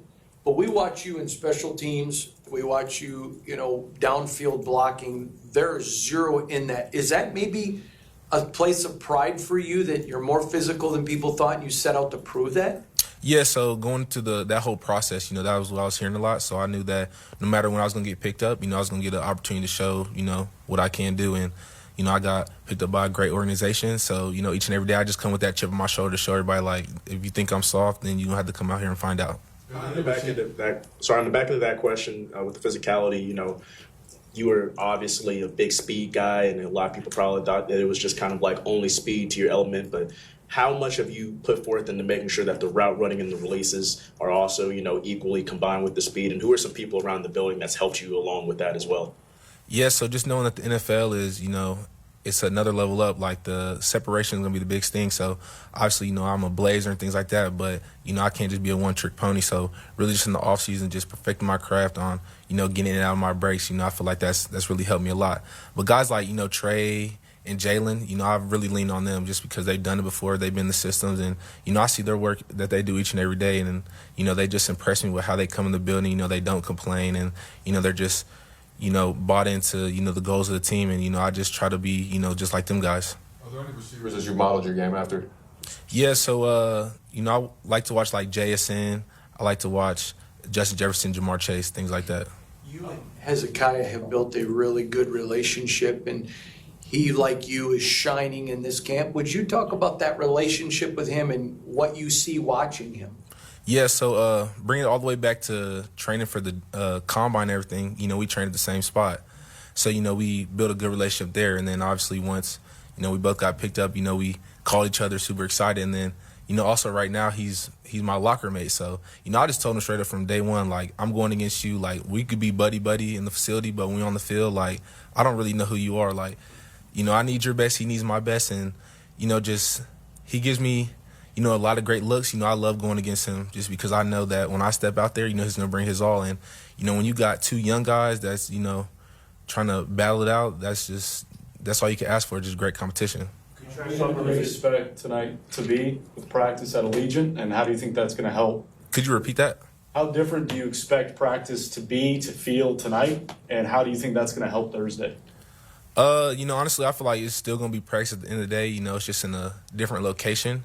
But I feel like it's going to help a lot on Thursday, just getting used to the lights and everything like that. I'm obviously going to have a wow moment just because I've never been in that stadium with a helmet on. But, I'm just going to have to snap out of it and just know that, we're here to practice, we're here to win the game on Thursday. Malik, you're just hours away from your first open practice at Allegiant Stadium. Can you talk to me about your emotions and your feelings coming from Austin Stadium to Allegiant? Yeah, so, one thing, when I was at Alabama with Coach Saban, one thing he told me, he was like, whether it's game or practice, you just got to take it one day at a time and, just don't let the moment get too big. So, man, just going to go in there and just be grateful for my opportunity and just know that at the end of the day, it's just practice, it's just a game. And, don't let, if good things happen, next play, if something bad happens next play, just know that at the end of the day, like, I'm blessed for this opportunity. You said similar things about both Mendoza and Masses, that you kind of built a relationship through the draft process. So then when you're drafted by the Raiders, that give you some comfort or ease your nerves a little bit, already having a relationship with some guys in your class? Yeah, it made it so much easier, coming in with guys I've already, already knew and talked to. So then when I get into the locker room, we could just be smile. Everybody can be themselves. Not everybody's, just all tight and, not trying to, get to know the next person. But I feel like just as a whole rookie class, we've all done a good job of hanging out outside the facility and, just getting to know each other outside the ball. Does being a 6th-round draft pick, do you take motivation from that? Yeah, for sure. But honestly, I feel like I've always kind of been at the bottom. Like, I started junior college and things like that. So, it's just another stepping stone that, God's, showing me that, yeah, you're 6th round, but if you just come out here and, work hard and do what you got to do, none of that really matters once you get drafted. Malik Benson right there, 6th-round pick for the Raiders, wide receiver that's been standing out. He's that guy that every time 19 makes a play, you look down, it's like, oh, that's Benson again. That's Ben. Now we don't even look down at our roster anymore because, 19 is put in our head. And my big question is, once the cutdowns come, is he still going to be 19? Right? I always tell you, don't go get a jersey yet unless it's one like a Mendoza where he's going to be 15. Or there's like when Ashley Genty was going to get number 2. You understood that. That's fine.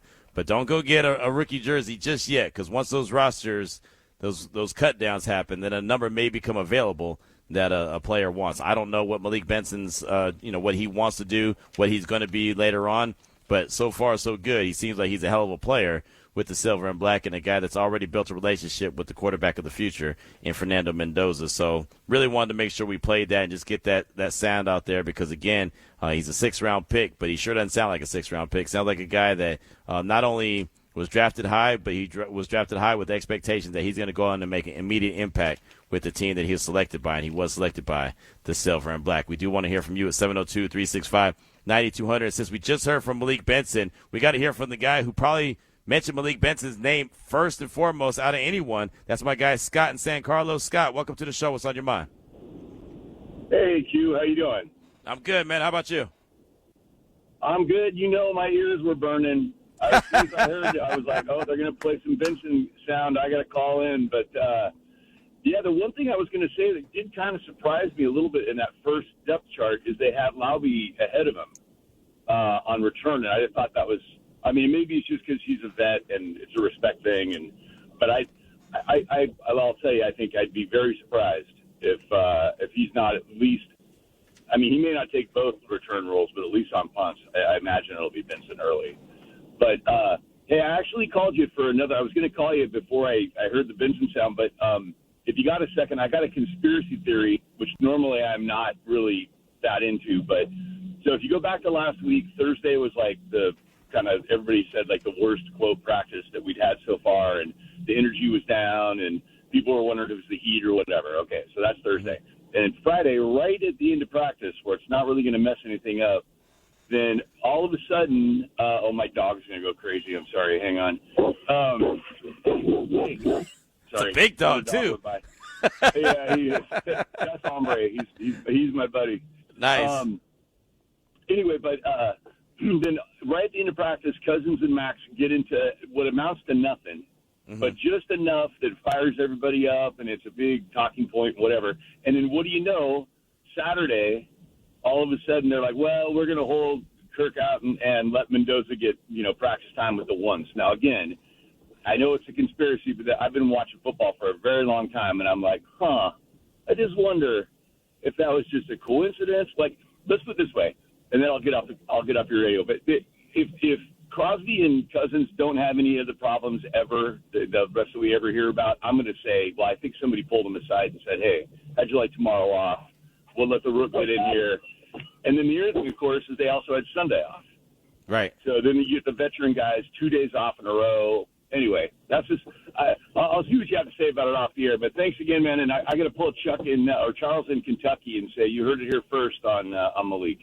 Nice. I like it. Scott in San Carlos calling the shot right there. Got his dog by his side. And, look, it's funny that you mentioned that conspiracy theory. And it wasn't exactly the same way that you played it out. But, I always say that I talk to my dad every Saturday after I get my haircut. Well, last Saturday, because practice was early, I had to talk to my dad before I got my haircut. So the first thing he asked me was, what was it like at camp? What was it like at practice? With Max and Kirk getting into it the day before on Friday, and I said, well, they didn't participate, and Fernando Mendoza got the first team starts, and he said, of course they did. And he just kind of got a laugh, and he said, similar to what you said, Scott, I've been watching football for a long time, son, and one thing I can tell you is, veterans don't mind having a day off in training camp, especially on a Saturday ahead of a day off like you just mentioned, and it conveniently allows a rookie quarterback to get an opportunity to see what he looks like at the ones. Yeah, not saying that it was necessarily planned out, like they were pulled to the side and say, hey, make sure that this happens,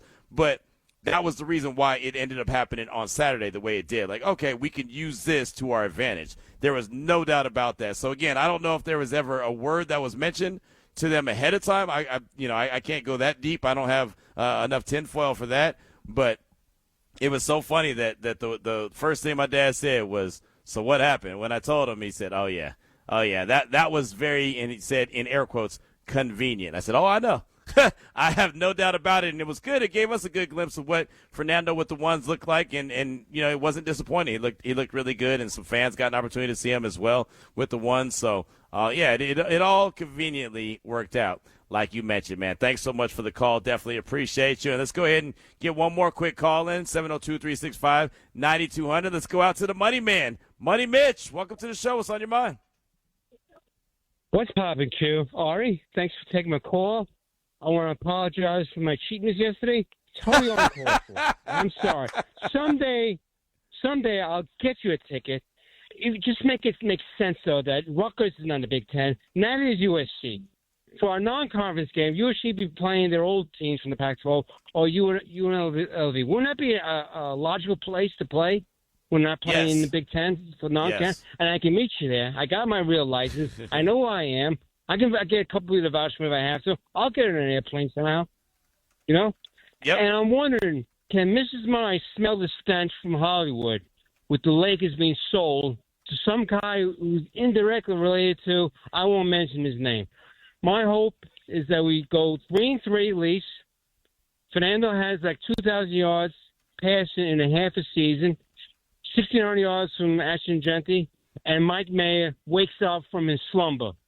Q, you have a nice day. I wish I could live in Alaska during the summer. I can't stand this heat.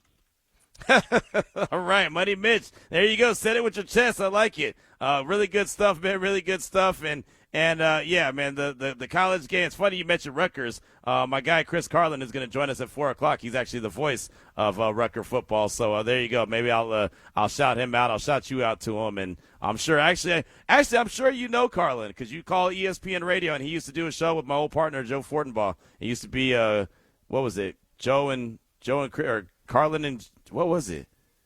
Carlin and Joe. Jeez, Joe. I can't even remember. I can't remember either. There's so many iterations. So many different versions of it. Yeah, Joe and Q didn't last too long. That was the best one, though. Carlin and Joe. That's what it was. There Carlin and Joe. So that creative. was the name of it. So yeah, exactly. That's the way to go and extend yourselves. So anyway, yeah, I'll have to get his thoughts on some Rutgers football as well when he joins us coming up at 4:00. But Ari's got some winning on the way right now. What you got, Ari?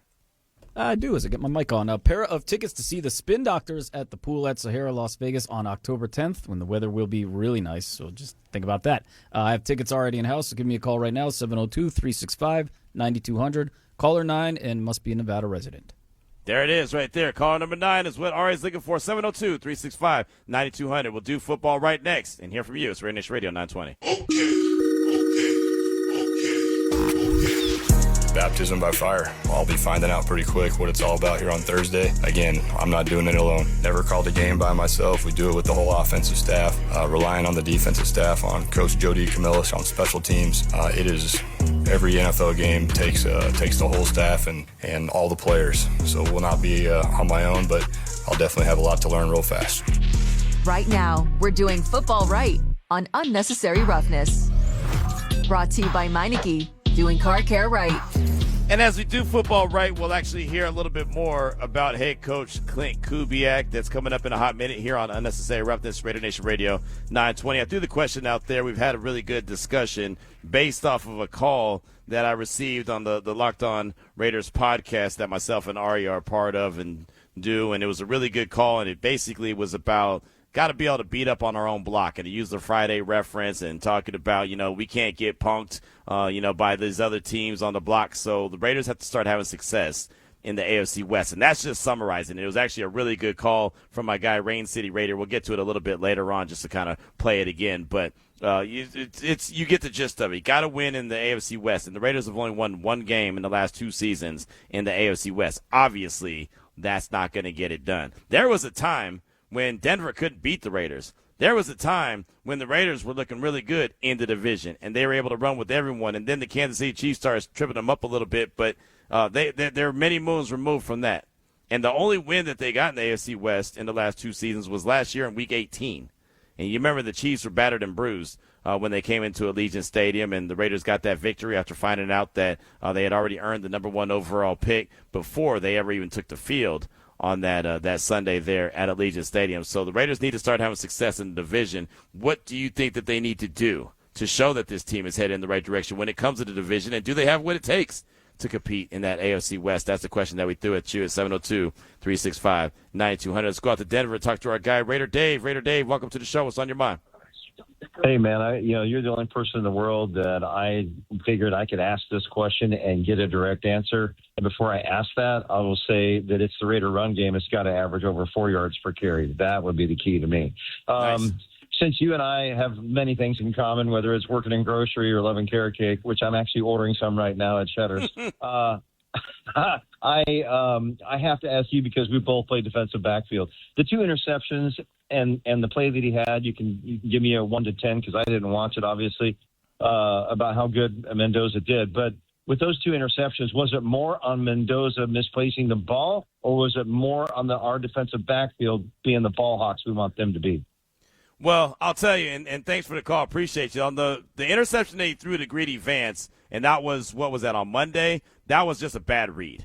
That was just a terrible read. Like, Greedy Vance looked like he was the intended receiver. That was just a really bad read, and that's just one of those that you chalk up and say, who the hell was he throwing to on that one? I mean, again, it looked like Greedy Vance was the intended receiver. Now, earlier in the, late last week, I should say, he threw that interception. There was a tip ball to and Darian Porter came down with it, but that was off Malik Benson. Exactly, we've been giving him his praises. That came off Malik Benson's hands, and Porter was able to get underneath it. And then last night it was a tip ball, and then you saw Cody Lindenberg come up with it as well off the tip drill, which is actually exciting for me because the Raiders never come up with those. So the one that he threw to Greedy Vance, that was just a terrible throw.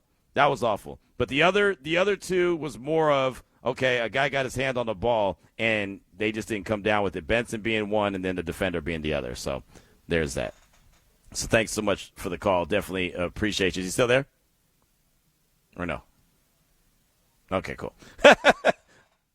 Okay. Yeah, no, that's all good. Oh, there he is. Go ahead. 1 to 10 is overall rating from you of being out there in practice on Allegiant Field? Wait, say it again. I didn't hear the beginning part. Sorry. 1 to 10 and a rating of how well Fernando did that you expected him to probably do or not do. Oh, yeah. Being out on the Allegiant Field for that practice. Yeah, he was probably, I would say, maybe a 6 or a 7. Like, I didn't think he was great, but he wasn't bad. He's been pretty consistent, and he hasn't made the same mistake twice, and he's definitely building off what he's doing each and every day. He's getting better as far as I'm concerned.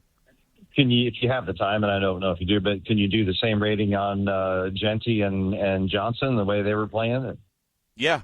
Absolutely. Thanks so much for the call. Will do. Last night, it's hard to do a rating on Genty because there was no pads. But I'll tell you what I can tell you about Genty so far. Genty looks incredibly fast. He's gotten his body right. And which is funny because it wasn't wrong to begin with, but he's done more. He's taking care of his diet. He eliminated sugar out of his diet. He just said he wants to be able to recover better. He's, really leaning into being ready, prepared, and ready for this next season. So I think Genty's going to be incredible. He took one to the house last night. That was a really good play, a nice little cutback. This zone blocking scheme is going to fit Genty to a T. He's going to just dominate. As long as those guys up front, it always goes back. All roads lead to the guys up front, right? If the guys up front do their job, Genty's going to dominate. If the guys up front do their job, Brock Bowers is going to dominate. Those 2 dudes are going to be monsters in this offense. Obviously, they got to stay healthy, and the guys up front have to do their job. But those 2 dudes, I mean, you want to talk about it. And I'm not a fantasy football guy, and I know we had Liz Loza from ESPN on yesterday talking fantasy football. Those 2 dudes you want on your fantasy team, right? I mean, you want them on your team anyway, but you want them on your fantasy team because they're going to put up some big numbers this year, that's for sure. And, I'm interested to see what this new look secondary is going to look like against a team. We'll talk about that more tomorrow. And don't forget, tomorrow's show will come to you live from Allegiant Stadium from noon to 3, 12 to 3. And then the pregame show will start at 3 to 5, myself and Big Link. Then I'll go into the game. JT will be on the call with EA, and I believe Matt Millen is also going to be in the booth with them, and then myself and Lincoln will do the post-game show as well. So you got a lot of me tomorrow. Buckle up. Buckle up. Sorry. I apologize in advance, but you're going to get a lot of me tomorrow, and that's okay. I'd have it no other way. 702-365-9200. Let's go out to the phone lines, talk to my brother. Quick. Welcome to the show. What's on your mind? Chilling, man. How you doing? Uh-oh. Hold on. Try to reconnect him. Try to reconnect him, Ari, real quick. We'll get back to Quick. I want to make sure we get his call, and I want to be able to hear him. Let's try to reconnect him. But while you're reconnecting him, let's go ahead and hear and let's do football right, and let's hear about head coach Klint Kubiak. This is actually from Kirk Cousins, who knows Klint Kubiak really well from their time there in Minnesota. He sat down with SiriusXM NFL. Matter of fact, sat down with our good friend Amber Thea Harris and Kirk Morrison, and Amber had asked Kirk Cousins about Klint Kubiak. He's had a real clear process as to what he wants our team to look like, to play like. He's a no-nonsense guy.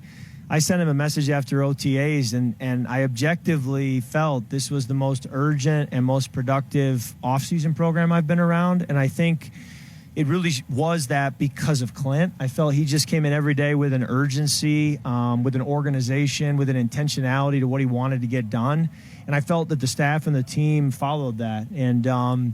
And so I think that bodes well for us and for the future. He's a no-nonsense guy. At times I try to bring personality maybe to offset. And he jokes about it. He said, hey, I'm a little dull, and that's the way God made me. And so I told teammates, it's funny because I'm new, so I'm trying to learn the organization from teammates. But they don't know Klint, and I do. And so it's kind of you tell me about everybody else in the building, and I'll tell you about Klint. And one of the things I've said is, guys, you got to understand he's a really high-caliber person. He's never going to want to do anything that would, screw you over or lie to you or be difficult. Like, he wants to do things the right way. He cares deeply about you. He's not going to be warm and fuzzy or this big personality, but he knows ball and he knows what it takes to win, and he's going to treat you the right way. And I said, really, guys, that's all you can ask for. There you go. That was Kirk Cousins talking with Amber Thea Harris and Kirk Morrison, SiriusXM NFL, when they were in town at the Raiders facility. And that was actually going all the way back to last week after the whole Kirk Cousins and Max Crosby situation did happen. Speaking of that situation, Mark from Prosper said, hey, Q, I don't believe in conspiracies, but there are no coincidences. And, I think that's a great way to summarize it. That was a great way to summarize the situation that happened with Kirk, Max Crosby, and ultimately what happened on Saturday, that was Fernando Mendoza getting first-team reps and some guys on defense being allowed to show what they can do with no Max Crosby out there on the field. As we continue to try to get Quick back, we will get him back sooner rather than later, 702-365-9200. We will talk to the Mac from way back. Raider Mac, welcome to the show. What's on your mind? What's up, Q? Hey, man. Hey, y'all line is buzzing. It's like the bat line. You know how I used to call it? It's hard to get through now. That's a good problem to have, man. It's a good problem to have. That's what I'm saying. I'm saying that's a great thing to have. Hey, Q, I want to address the question you had yesterday, too. Okay. Regarding the depth chart. The only thing I saw, the depth chart going to be the depth chart. The coaches, and they see who's playing good and who's first and second string. It all will weed out by the time the first game starts. But the one thing I don't like is having your number one receiver as the punt returner. If you go through the league, you don't see nobody having their star receiver, and if he gets hurt on a punt return,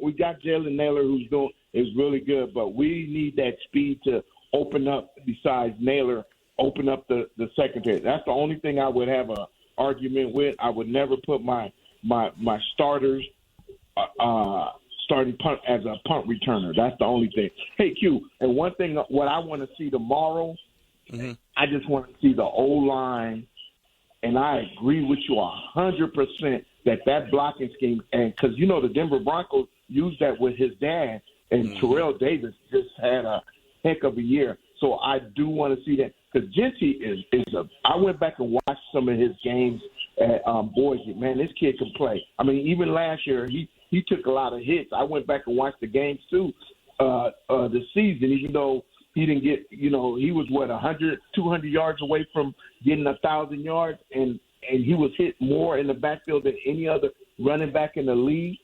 So I think we just need the O-line. I want to watch tomorrow. And, my guy, Fernando, the draft pick, whether he do good or bad, I just want to see a franchise quarterback take the center under center tomorrow. That's all I've been asking for the last 5 years. And Q, I think the roster has really upgraded, so I'm ready to go. I think we're going to have a good season. I didn't say a great season. I think we're going to have a good season, but things can fall in place. I still think we need a number one receiver, and I'll let you go on that, Q. But what you think about the number one receiver spot? And yeah, hey, thanks for the call. Appreciate you, Raider Mac. And yeah, I mean, that's something I'm not going to lie to you. I'm not going to lie to anybody. I do have concerns with the wide receiver position. I've been very much open to the wide receiver by committee that they're doing, and there's enough of the talent around that could make up for having just that number one guy. But and again, until we see it against other people, we don't know. Right now, the Raiders DBs have been very sticky in coverage. They've been really good. I've been very impressed. I think I've come back and talked more about the secondary than I've talked about the wide receivers. To me, that could be a problem. And I said it before. I've said it on the podcast. I've said it here on the show. I've said it standing out there at the facility. Is it the Raiders DBs are that stinking good, or is the wide receivers not getting separation? Right? And I think that's fair. That's a fair question because we haven't seen it against other opponents. So we'll get our first taste test of what Jack Bech is going to look like going up against the Cardinals. And we'll get an idea of what Trey Tucker and Jalen Naylor and everyone else, Shedrick Jackson, are going to look like going up against another opponent. Now, there's moments where they look good. Benson has been looking really good. But as we keep saying, let me see you do it against another opponent. That's the next step. That's just natural progression. All right, you're looking good in practice. Okay, cool. Now do it against another team. There's a lot of guys that have excelled in practice. And hell, I was really good in practice. I was great in practice. I knew exactly what I was supposed to do, where I was supposed to do it, and how I was supposed to do it. The game was different. It's the reason why I'm sitting where I'm sitting right now and not where these guys are at, right? I mean, it's tough. Sometimes it's tough to translate. And some guys aren't practice guys. Some guys don't play very well at all practice. And then the game comes on, the lights turn on, and all of a sudden they're Hall of Famers, right? They're fantastic. They say that about Charles Woodson when he first came into the league. He wasn't much of a practice guy, but he was a hell of a player. You get him on game day, he was balling. And then obviously he continued to work on his craft, and he was fantastic at any moment. He probably slept at a level that people don't sleep at. He was just that stinking good. But there's certain guys that's just kind of how their makeup goes. So we'll start to see, and we'll start to get a much clearer picture. But this easily could end up turning into a year where we say Brock was fantastic, Genty was fantastic, wide receiver room was good, but it needs to be better, and there needs to be one more guy, an alpha, added to the mix. That very easily could be the conversation that we're having next offseason. But before we get to next offseason, we got to get to this regular season, and we got to get out to my brother Quick, who's back with us. Quick, welcome to the show. What's on your mind? Q-Ball, what it do? Chilling, man, chilling. Hear you loud and clear, man. How you doing? I appreciate that, man. You know what? I am doing well, and I had a really good time last night. Shout out to the Raiders for making that fan experience a really good one. I will say this about our team.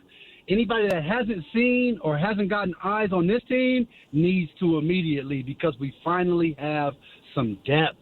When I saw last night at practice, 2 deep, 3 deep at certain positions of guys that I feel like I could trust, especially speaking of our secondary, that made me feel awesome.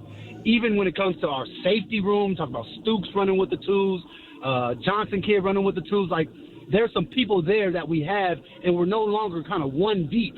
So that really made me feel great. I saw what you were talking about the receivers, but I'll say this. I thought Jack Bech had a little twitchy, a little quickness in him. I feel like your boy Benson is really pushing him to step forward and take the steps that he needs to in order to get his butt on the field. But I did leave last night feeling like Jack Bech might have had a little go in him. Maybe you could speak on that one. And let me leave you with a little homework. I did not like, and I don't like the fact that Fernando Mendoza pats the ball before he makes the throw. Please look up Super Bowl winning quarterbacks that have patted the ball before they make throws, and let me know that I'm not tripping, because I did not like that. I'm at you later, Q-Ball. Peace out, bro.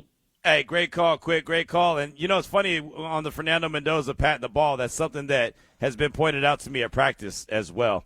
And I can't remember, and I hate that I can't remember who said it. Normally I do.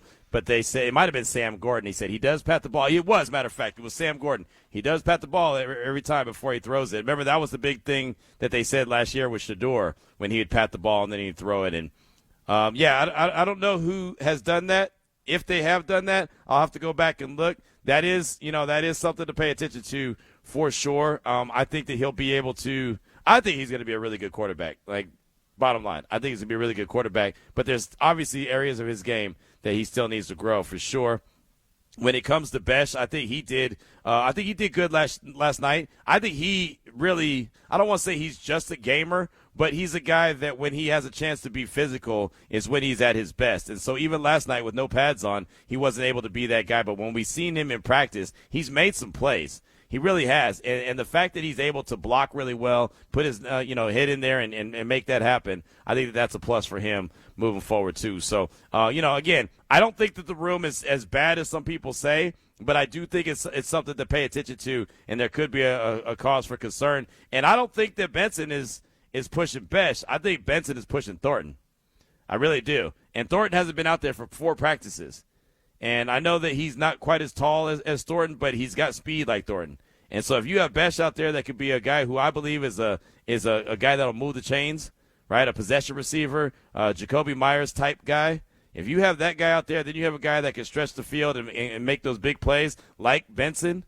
And then you also add in Tucker and Naylor as well, and that you can mix and match where you're putting these guys. And oh, by the way, you got this cheat code named Brock Bowers. That's not a bad, just a laundry list of names when it comes to pass catchers, weapons that you have at your disposal. So, again, it very well could end up working out fine. Klint Kubiak knows obviously a whole hell of a lot better than I do. So it's up to me to sit back and watch, observe, and I just can comment on what I see. But really good call. Do appreciate you. We'll continue with that feedback at 702-365-9200. We'll hear from you next as we close out hour number 2. It's RaiderNation Radio 920. Doing football right on Unnecessary Roughness. Brought to you by Meineke. Doing car care right. Camp battles, it's been good. Me and Malik, man, like every time I'm up against Malik, like I love it. They love throwing to Malik, so I know like against Malik, ball probably coming there, so I'm gonna, try to make a play or whatever. I don't really doubt myself. I always try to, if I put my mind to something, I feel like I can always do it. Like it's just part of it, just keeping a level head with it. Just kind of sometimes you just gotta tune the stuff out. Now back to Unnecessary Roughness with your boy Q. Presented by Meineke, doing car care right. I know there's a guy right there that's going to be excited about tomorrow. That's Jamad McCoy, 4th-round pick out of Tennessee, first-round talent, dropped to the 4th round due to injuries. Hasn't played football in a very long time. I know he had a good time out there at Allegiant Stadium last night, but tomorrow's an actual game. It'll be the first game that he's played in a long time, and I know that he's going to have a really good time, as he mentioned to us when he was at the podium talking about the camp battles and talking about his confidence. He also talked about his emotions, and that there were going to definitely be emotions when he gets out there and gets ready, but you got to lock in. He's a guy that you should be excited about. He's got first-round talent. As he mentioned, he was the best corner in college football in 2024 until he suffered his knee injury and didn't play last year. So, we'll see what it looks like, but he looks like he's coming along really well. The Raiders have a plan for him. He's been at every practice except for one, and that was a design day off. So it's not like it was some kind of reaction to whatever happened the day before. Like, they have a true plan in place, and that's one thing that's been consistent from whoever you talk to, whether it's coaches or players, and you're either talking about the heat or you're talking about dealing with injuries. They always say AG and company has a really good plan for me. AG and company has a really good plan for me. It's always consistent. Alex Guerrero and company always have a really good plan, and that's what they set out for Jamad McCoy, even going all the way back to rookie minicamp, OTAs, mandatory minicamp, and now training camp. And he's coming along, and he's set to make his NFL debut coming up tomorrow versus the Cardinals in preseason game number 1. Chris Carlin, ESPN New York, kicks off hour number 3 next. It's RaiderNation Radio 920. We want to win. Our players want to win. And, things that it takes to win is for us to be together and be connected and operate as one unit. So I think it just shows the maturity of our group, knowing, we're going to point things out, but at the end of the day, they decide what kind of team that they want to be. And, thus far, they've showed us they're a mature group that, they want to go win games the right way. It's Unnecessary Roughness. Presented by Meineke, doing car care right. Here's your boy Q. As we kick off hour number 3 of the show, we come into the sounds of head coach Klint Kubiak talking about the team doing things the right way and how they want to go and obviously win football games and turn the culture around. The way of losing football that the Raiders have been playing for season on top of season on top of season, they want to get that turned around quick, fast, and in a hurry. It is Unnecessary Roughness here on RaiderNation Radio 920. Joining us now on the phone lines to talk all things NFL is our good friend Chris Carlin, ESPN New York. And Chris, it's always great to catch up with you, my man. Thanks so much for joining the show. And we'll go ahead and start there. I want to scatter shoot all things NFL with you, but from a distance, from what you've been able to hear or see, what have you thought about, Klint Kubiak and his approach, and obviously getting Fernando Mendoza with the number 1 overall pick? What have you thought about what the Raiders have been doing this offseason? I think they're all headed in the right direction. It's good to hear your voice, Q, by the way. I feel good about where that's headed. I'm going to be calling that game on ESPN Radio week 1 against the Dolphins, so I'm excited to see what they look like, even, whether it's Kirk to begin with, which, obviously sounds like everything's pointed in that direction. And with Mendoza, look, I know that there have been different thoughts on when a guy should play.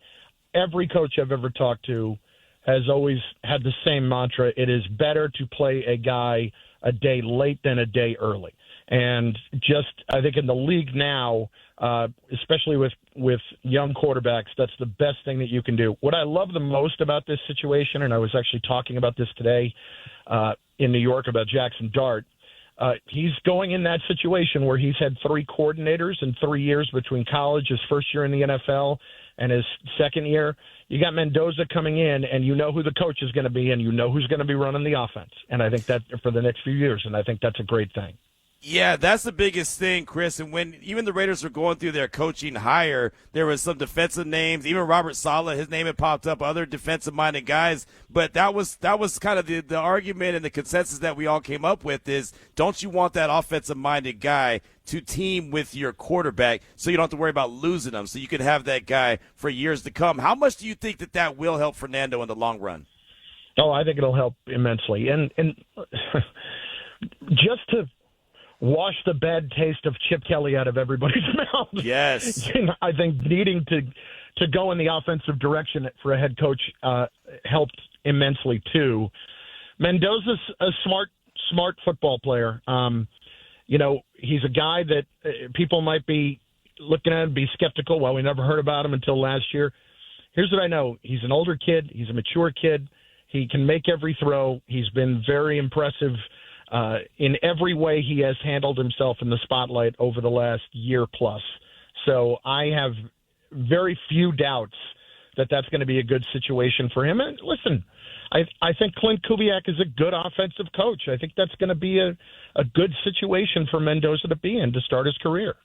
Chris Carlin, ESPN New York, is with us here on RaiderNation Radio 920. Now, a team right there in your backyard has a new coach as well, but he's not new. And John Harbaugh with the Giants, you mentioned Jackson Dart. What is the overall feeling right now with that team led by John Harbaugh and what they can do now as they go in another direction? I'll be honest, there is what I would call a little bit of delusion about how good things can be. Now, this is not me saying they're going to be a bad football team. They're going to be an improved football team. But there are 2 things, I think, that are working a little bit against them right now. And I know one of them, we could say 2 months from now, doesn't even matter because the way the things play out in the league. The second half of the schedule, for people, there are a lot of people talking about winning 9 and 10 games. Like, they got to slow their roll here. The Giants' second half of their schedule after Thanksgiving, the last 7 games or so, is absolutely brutal. And unless the Week 18 game against Philadelphia doesn't mean anything, if you want to win 8 games, you better win 6 by Thanksgiving. And that's going to be very, you can do that, but I don't think that they will win games down the stretch. But that brings me to my larger point about them. Harbaugh has to be a given here in changing everything and making them look like a functional franchise again. They have looked entirely too much like the Jets the last 10 to 12 years. And that's why Harbaugh's here.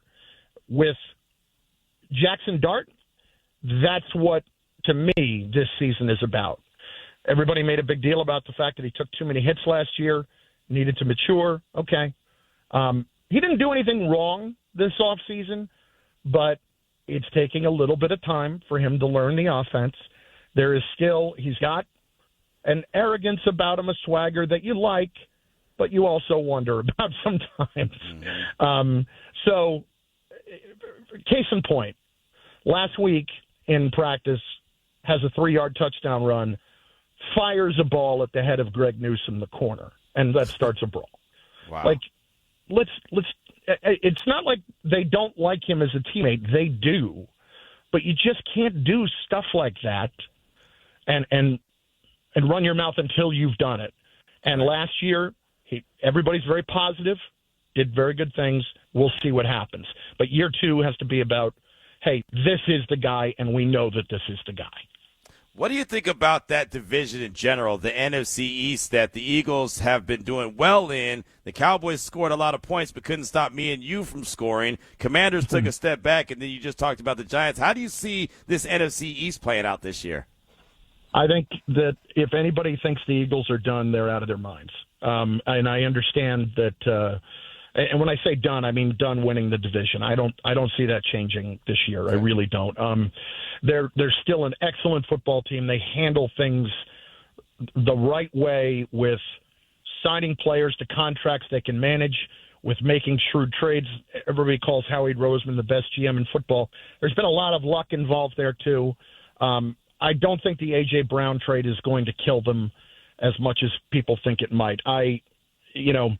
The whole thing is about Jalen Hurts, and I think he's a good quarterback. I don't think you get to 2 Super Bowls with a bad quarterback. And if you're going to run that guy out of town, man, you better be damn sure who's better. Who's better? Yeah. And I think that guy can play. And I think the Eagles are still going to win that division. What do you think about this Cowboys all in on this year? Jerry sounds like he's willing to give up the farm to get whoever he needs to get back to the Super Bowl. We know they could score, but they couldn't stop anyone last year. I mean, I think they'll be improved defensively, but I'd like to see what it's all going to look like before. I think they're a playoff team. Let me put it that way. In going through the NFC last week, I slotted them in as the last wild card.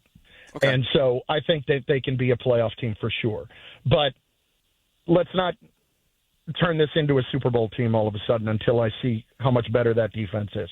I do feel like Dak Prescott probably does not get the respect he deserves as the level of player that he is. And there have been times where he's come up short in the playoffs, so if he gets that opportunity again, he has to take advantage of that.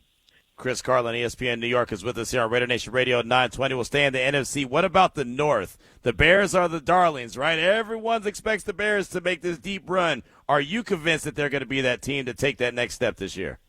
No, because that schedule is brutal. That Bear, like last year, there are some things. I'm not the biggest of analytics guys, okay? But you cannot argue that when you have a year when you turn over opponents as much as the Bears did, that there is a degree of randomness to it. You don't see teams year in and year out continue to force that many turnovers. And so that was a big factor for them last year. Nashawn Wright, who led them in interceptions, is gone. C.J. Gardner-Johnson's gone. Let's see what that looks like. I think the Bears take a step back this year, and I think the Lions take a step back forward, so to speak. Yeah. And I think, again, maybe a little too schedule focused, but I think it has to do with that. And the Lions, for me, the whole Terry and Arnold thing was just such a weird mess. But I still think that their window has not closed yet because they have too many players that are still either approaching their prime or in their prime at the moment. What do you think about Kyler Murray? I mean, it was the worst kept secret in the league that he was going to be the starting quarterback in Minnesota. He is. Is he the answer? What's going on with Minnesota? I wouldn't rule it out. I know people have been down on him since the story a couple of years ago about the video game stuff. Yeah. I think Kyler Murray, when he is on the field, is a good player. I've done numerous Cardinal games over the last several years, and I'd be surprised if he wasn't solid up there. And I think Kevin O'Connell can only really help. Did anybody ever factor in that the Cardinals have been a bad organization? That they haven't had great leadership and great coaching and great all of that in years, and at some point they'll get it right. But I'm not saying that Kyler was faultless, clearly not. But I think he's got a chance to be good. And if he's ever going to really show what he is, it's with O'Connell as his coach. Yeah, I mean, I think they both need each other as well, to be honest. I think O'Connell needs to have a big year, and obviously Kyler Murray needs to have a big year as well. Chris Carlin, ESPN New York, is with us here on RaiderNation Radio 920. You mentioned the Cardinals. They're in the NFC West. It feels like it's the Rams Invitational with everything that they've put together. What do you think about that division where we know at least 3 teams are going to be battling it out? Yeah, I'm locked in on the Rams as much as everybody else is. And you hate to – I'm certainly not ruling the Seahawks out of it altogether. I think the 49ers could take a step back this year.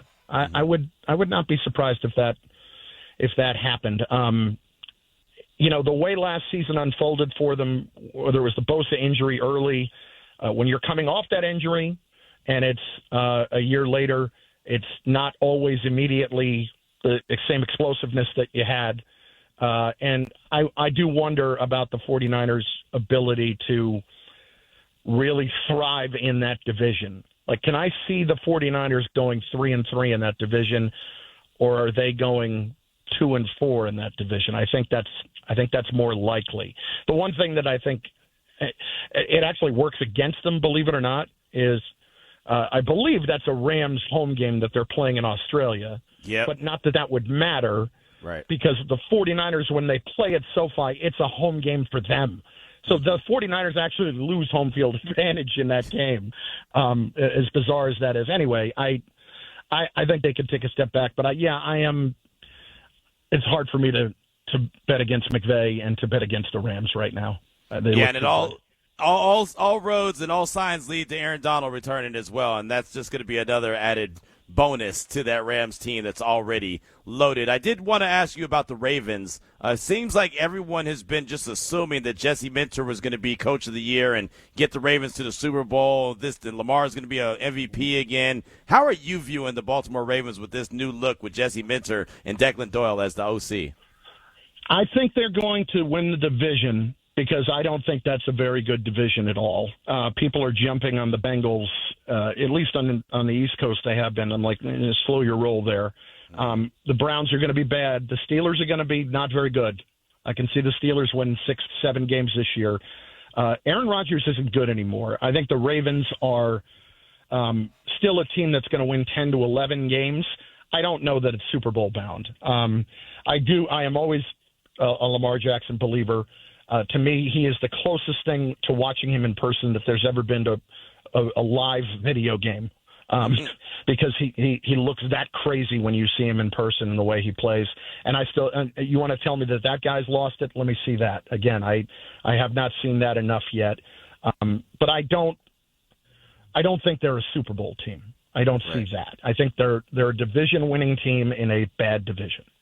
Yeah, no, I can see that for sure. And I just want to see what Jesse Minter, if he could bring that defense back to Baltimore, because last year, Chris, they didn't have any defense for one reason or the other. They had no defense in Baltimore, so a lot of it was injury as well. So, and I'm very curious Q, I'm curious about him just from the standpoint that, it's not that long ago that he was a defensive coordinator at Michigan, and now we're a head coach in the NFL. It's like 2-3 years removed from that. So let's see how that all plays out. Absolutely. Again, Chris Carlin, ESPN New York, with us here at RaiderNation Radio 920. We'll close out with this, and I can't wait till you get here to Vegas, to the Raiders and Miami game, and we get to catch up there. But the Raiders have only won one game in the AFC West in 2 seasons, and that was Week 18 last year against Kansas City, and Kansas City was long gone out of it. They didn't have none of their starters out there, and so really, they've had no success in the AFC West. How does teams get back to winning division games? Like, how do you build your team to battle with your divisions? Because that's the first thing. They've got to be able to win in their division. Yeah, I think more than anything, it's,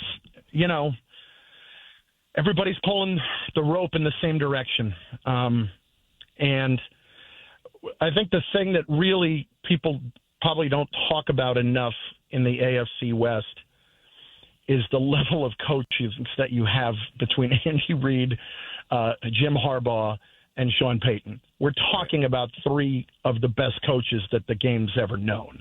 And I think that's probably a little bit underrated part of trying to win those games.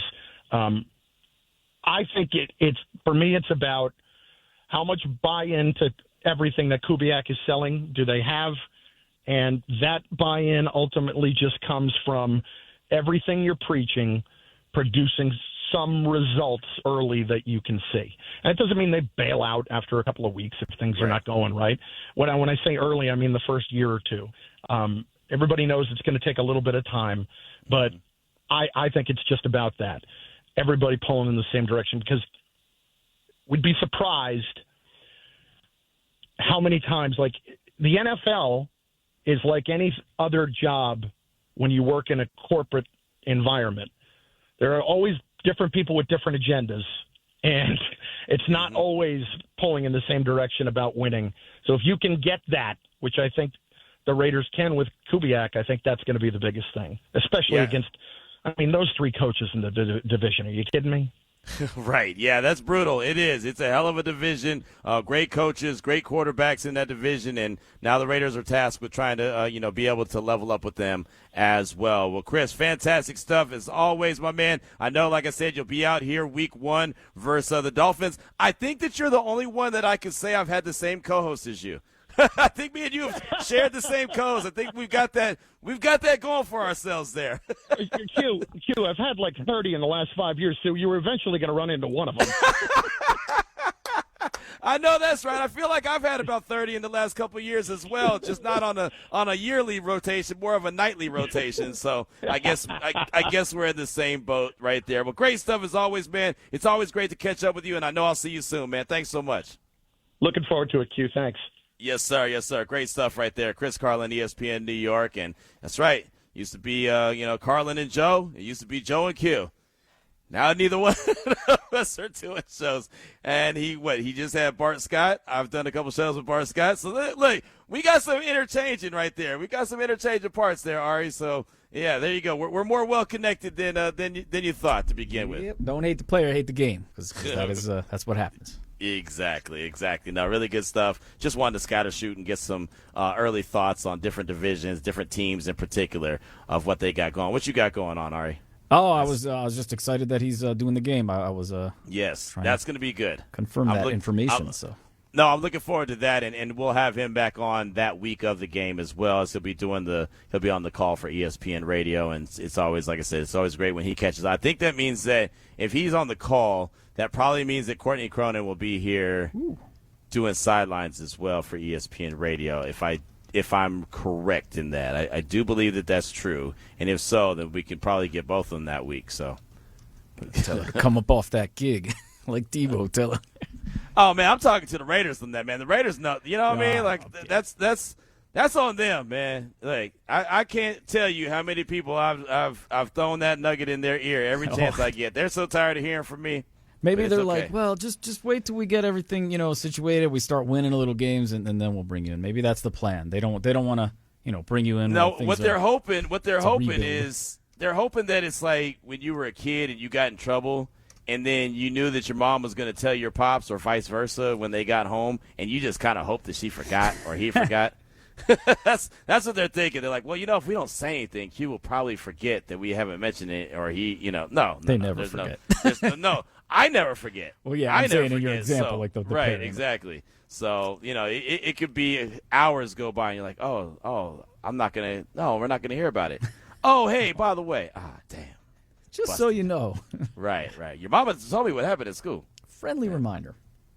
Man, my dad got me one time like that. My mom had told him whatever. I don't know what I did at school. It was something shocking. Of course. But I got in trouble, and my dad had picked me up on Sunday, and we had gone to church. We had gone to batting cage. We had done all kinds of stuff. So I'm like, man, we're having a good time, right? Everything is good. And then he took me to Baskin Robbins, and I was like, oh, damn. Because when he took me to Baskin Robbins, that was like he was buttering me up before he was about to bring me down. That was always a bad sign. That was always a bad sign. When he encouraged Baskin Robbins, I knew I was in trouble. When I encouraged it, it's just because I wanted, a chocolate malt or I wanted a cappuccino blast or something like that, right? But when he encouraged it, I already knew, oh, man, this is such a setup. He's taking me here to sit me down because we'd sit there and have, we'd be having ice cream or whatever and all of a sudden talking, and it's always that talk. And it's like, oh. Son? Yeah. And the worst part of it is, and I had no idea, Dog, I had no idea what this meant until obviously I became a father. Like, I just want the punishment. Just take the punishment and move on. Like, I don't want the talk because the talk makes you feel worse. Yeah. You know what I mean? The talk makes you feel like, man, my dad's so disappointed. I let my mom down. I'm just like, can you just whoop me? Can you just whoop me and send me back outside so I can go play? Like, I'd rather just take the whooping. You know what I mean? Like, just do that. That's cool because I can get over that.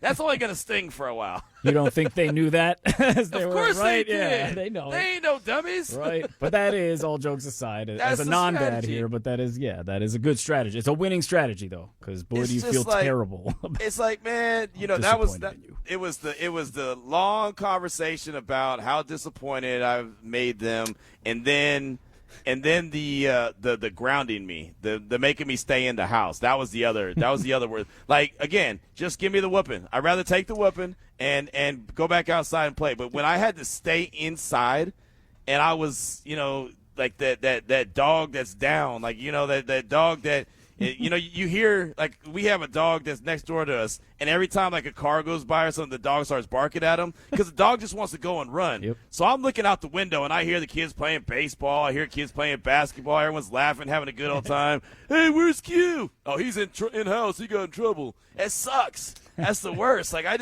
like, man, can't you just whoop me? Yeah. Just go on. I'll take that one. That's fine. It's like being a player getting a nice hefty fine, but not getting suspended or missing some games. Like, that's cool. Man, I'll pay $6. I'm trying to tell you, man. It was a tough outing, man. They did good, which it worked out for your benefit. You may not think that 40 plus years later, but here we are. It did all right. Tell me what not to do. That's for damn sure. We got Trevor Lane, LakersNation.com, coming up in less than 10 minutes. Talk about this new ownership going on with L.A. and what's going to happen next with the Lake Show and the direction that they're going. So that's coming up in less than 10 minutes. But we do want to hear from you at 702-365-9200. We've been talking about the division. What do the Raiders need to do inside the division to show that this team is absolutely headed in the right direction? And do they even have what it takes to compete in the AFC West? I think Chris Carlin brought up a good point that you're also competing against some really good head coaches. Right? Sean Payton, Super Bowl champ. Jim Harbaugh, national champ, right? Been to Super Bowls. Andy Reid, multiple time Super Bowl champ. Like, there's some really good coaches in the division, and that was something that we all talked about last year with Pete Carroll. It's like, man, look at that laundry list of coaches. Now you all said you got a fresh, young, new mind in Klint Kubiak as a head coach, which to me is exciting. And I don't remember who called and said it. Someone called in or texted in, I don't remember exactly what it was, so I apologize, but said that this is the jump-off for the Raiders.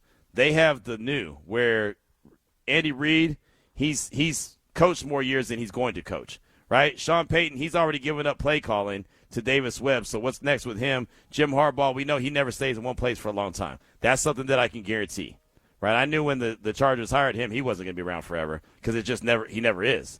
That's just his MO. Now, I don't know how long he's going to be with the Chargers, but if we had to place a bet on it, I would say that he probably has a couple more seasons there, and then he'll decide to go and take his party somewhere else for one reason or the other. Again, I'm not trying to fire him.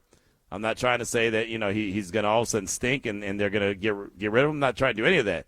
I just know his MO. If you go back and look at his history, he'll last the place 5, 6, 7 years, whatever it is, but he's never somewhere super long term. That's the whole point. So looking at what Klint Kubiak can do and looking at Fernando Mendoza, and if those two can grow together and all of a sudden they can start to build something, that could be the new Reed and Mahomes or Peyton and Breeze or insert head coach with really good quarterback. They might have the new tandem, right? The Raiders very well could have that new tandem where these guys are tied at the hip with each other. Even when I know the circumstance was different when Gruden 1.0 was with the Raiders, but when he got Gannon, Gannon wasn't a rookie, but that was his quarterback, and you saw what he was able to do with him. He turned him from a journeyman into a league MVP. So that could be the nice 1-2 punch, and you look around the league and you start looking, like right now in Buffalo, right? They have Josh Allen there, and they made his offensive coordinator, Joe Brady. They made him the head coach. So that's the 1-2 punch there. Okay, cool. Now they have Harbaugh and Jackson Dart, which isn't really quite the same. Harbaugh's he was a special teams ace. But a lot of these teams have that head coach, and then they have that quarterback. Klint Kubiak and Fernando Mendoza could be that next 1-2 punch. 702-365-9200. Keep hitting us up on the text line. Again, what do the Raiders need to do inside the division to show that this team is absolutely headed in the right direction? Do they have what it takes to compete in the AFC West? Trevor Lane at LakersNation.com will join us next. It's RaiderNation Radio 920.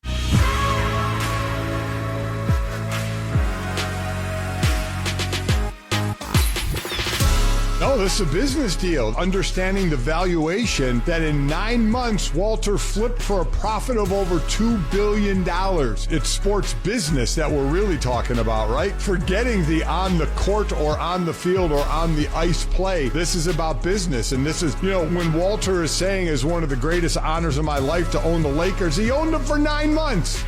You're listening to Unnecessary Roughness with your boy Q. Brought to you by Meineke, doing car care right. Mike Golick Sr. right there, part of the Golicks on ESPN Radio. New show there on ESPN Radio talking about the sale of the Lakers and kind of where it came from and how quickly it went from one sale to another. And the tweet that I caught my attention this morning came from Ramona Shelburne, also from ESPN. The Lakers are being sold to American businessmen Josh Kushner and Bob Iger for a record-breaking price of over $12 billion, multiple sources told ESPN. So that goes on, and that is what caught my attention, made me say, whoa, that's a lot of money. And the Lakers obviously definitely worth it. But seeing it change ownership as quickly as it has and those multiple sales that have happened that Golick Sr. was referencing really caught my attention. It's Unnecessary Roughness on RaiderNation Radio 920. Join us now to talk about that and more when it has to do with the Lakers is our Laker guy, our go-to, Trevor Lane, LakersNation.com. And Trevor, thanks so much for your time. Appreciate you. How much was this even on the radar that this was a possibility that the Lakers once again were about to be sold? Well, thank you for having me, but this was not on the radar at all. I mean, this was this started to make the rounds a little bit last night through some of the newsbreakers that maybe there was the potential of something happening, but this is a shock for sure to hit the NBA here in August. So was that something, like I've seen some rumblings and reports that, Walter needed to get money and that's why he made the sale? Is there any clarity on why so quickly he flipped the team like that?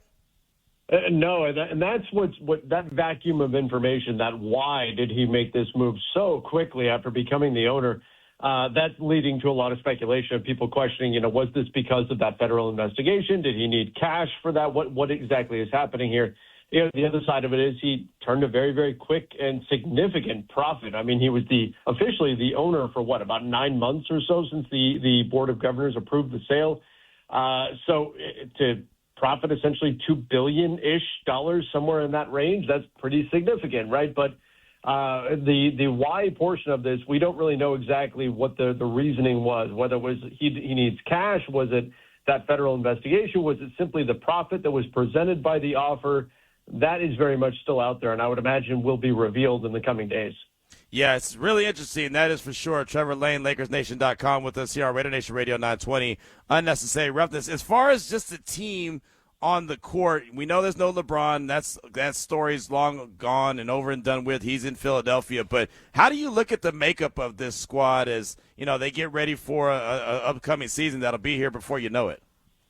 Yeah, I look at this team as an incomplete roster. It is a team that has more depth, I think, than they had in the past, and I think they've added some really, really interesting players, particularly with Walker Kessler coming in. I think he's the exact kind of defensive center that they've needed. I'm really high on what his impact will be with the club. Sandro Mamukelashvili, Quentin Grimes, Colin Sexton, all of these guys have their own merits, but they are right now missing, in my opinion, a starting caliber wing that can slot defensively next to Luka Doncic and take on some of the more difficult matchups there. Now, they have some players who maybe will be able to fill that role. The newly added Zaire Williams, Matisse Thybulle, potentially, Jared Vanderbilt, who's a holdover from last season. They've got a few other players they can turn to, maybe a young player in Adu Thero or Jake LaRavia. But right now, there's nobody that jumps out as a starting level wing for this club. So I do think ideally, there would be another move to be made here, at least to add a wing, maybe another backup big to this roster. I do think they've gotten younger. They've gotten more athletic. They've got a roster that does make sense around Luka Doncic, but I don't think the roster is quite finished just yet. It didn't take very long after the announcement of the ownership change with the Lakers. Luka hit Twitter and was talking about being a Laker means everything to me. I'm excited to be back on the court, bring a championship to L.A. What did that mean for Laker fans when they saw Luka kind of double down and say how excited he is to be a Laker and bringing championships back to L.A.? Yeah, that was well done by Luka Doncic. I was just talking about the vacuum of information, the question of why Mark Walter would make this decision at this stage, and that vacuum of information leading to a lot of speculation. I was already starting to see and hear questions about, well, what does Luka think about this? Luka very, very quickly addressed that and took to social media to fill that vacuum and explain what his thoughts exactly were, and that, being a Laker means everything to him. So he put a very, very quick stop to any kind of speculation that he may not be on board with this, or maybe he could be looking elsewhere. For a Luka Doncic that is now settling into a bigger leadership role in the absence of LeBron James, in the absence of Marcus Smart with this Lakers club heading into the next season, he's inviting the whole team to Slovenia to go train with him and meet with him. This is another step towards Luka really taking on that leadership role, recognizing publicly what information needed to get out there, and him taking action. So I love that statement by Luka Doncic, and it's a great, very, very positive sign for him and his relationship with the organization. Do the Lakers still carry the same kind of sway and carry the same kind of weight that they used to, where, hey, the Lakers wanted you, you're a star, the Lakers want you, you're going to go to L.A.? Is it still like that with the way that free agency and kind of the collective bargaining agreement and the second apron, are they still able to acquire the players like they used to back in the day? Yeah, I think a lot of things have chopped away at the Lakers' advantage in terms of that. If we go back to the 1980s, you look at an NBA where you pretty much had to be with one of the marquee franchises, the big markets, whether it's LA or New York or what have you, in order to really get yourself on the map. With today, with social media and everything else that we've got, that's not really the case. And if you look at the way that the NBA operates with the collective bargaining agreement, the second apron, the first apron, all the rules that we've got against spending, they've done everything they can really to even the playing field. So to a degree, that is chopped down upon. There are always going to be some just inherent benefits to being in Los Angeles beyond just the weather, but also the spotlight that is on you when you're in LA, as opposed to, say, Memphis or somewhere like that. But nonetheless, it has been lessened. The impact of the bright lights of Hollywood have been lessened compared to previous years. And so that's where the Lakers, they've really got to make sure that they aren't just falling back on the Lakers name, on the sunny weather of California in order to drive players to their team. They've also got to be at the forefront of the decision-making process around the NBA. So they've got to get things right, and we'll see what the new ownership group ultimately brings in terms of the front office and the way this is all going to operate here moving forward. The Lakers won a championship with LeBron in the bubble, and I'm not one of those that's, it's just a bubble championship, it don't matter. Look, a championship's a championship, but that was the one in the bubble. How much sense of urgency is there to get back and be able to hoist that Larry O again sooner rather than later? Yeah, I mean, it's the Lakers, so there should always be an urgency there to get back to that spot. I think, though, with Luka Doncic, a 27-year-old Luka who's in his prime, wants to win right now. We're also talking about a Luka who is technically 2 summers away from free agency. When we look at the summer of 2028, his ability to potentially test the market at that point, I don't think they want to wait. I think they want to have a very clear direction with this club and be able to push this team to that next level as soon as possible. Now, I'm not of the mindset that losing LeBron helps in that endeavor. There are some that think that way. I also don't think that their potential to make that kind of a push is shot because of the departure of LeBron James either. they've got to find the right pieces to fit around Luka. But I tell you this, they definitely don't want to lose Luka in a couple of years, or you don't want Luka looking around the NBA and considering going elsewhere. They want Luka Doncic feeling like this is his path to winning championships in the NBA, staying with the Los Angeles Lakers. So I believe that drive, that desire is always just right there within the organization itself. But the contractual situation with Luka will only make that even stronger. Trevor Lane, LakersNation.com, is with us here on RaiderNation Radio 920 on Unnecessary Roughness. This is a conversation we have in the barbershop all the time, and it's LeBron and the Lakers. You cover the Lakers better than anyone. What was LeBron, that run with the Lakers? How would you summarize that? And kind of what I mean by that is a lot of times we'll say, well, when I think of LeBron, I don't think of Lakers. I think of the Cavaliers, or I think of the Heat. I don't necessarily think of the Lakers. What do Laker fans think of LeBron James when they think of his run in L.A.? Yeah, I mean, the Lakers fan base is very vast, very diverse, and so there are a lot of different people who feel a lot of different ways. LeBron is very, very polarizing. There are a number of Lakers fans who love that LeBron was in L.A. Conversely, there are a number of Lakers fans who hated that LeBron was in L.A. I think some of the remnants of the LeBron versus Kobe thing that we had going on in the years before LeBron joined the Lakers just never really dissipated. And there is that, kind of mercenary aspect to it where, a lot of fans still think of LeBron as a Cleveland Cavalier, and despite the fact that he played more consecutive years with the Lakers than with any other club, they never really fully accepted LeBron. But again, that wasn't true of the entire Lakers fan base. So I can say this: it is a very tumultuous period for the Lakers. LeBron in LA, they've won a championship. Unfortunately, the city did not get to celebrate with a parade in person due to everything that was going on with the pandemic at the time.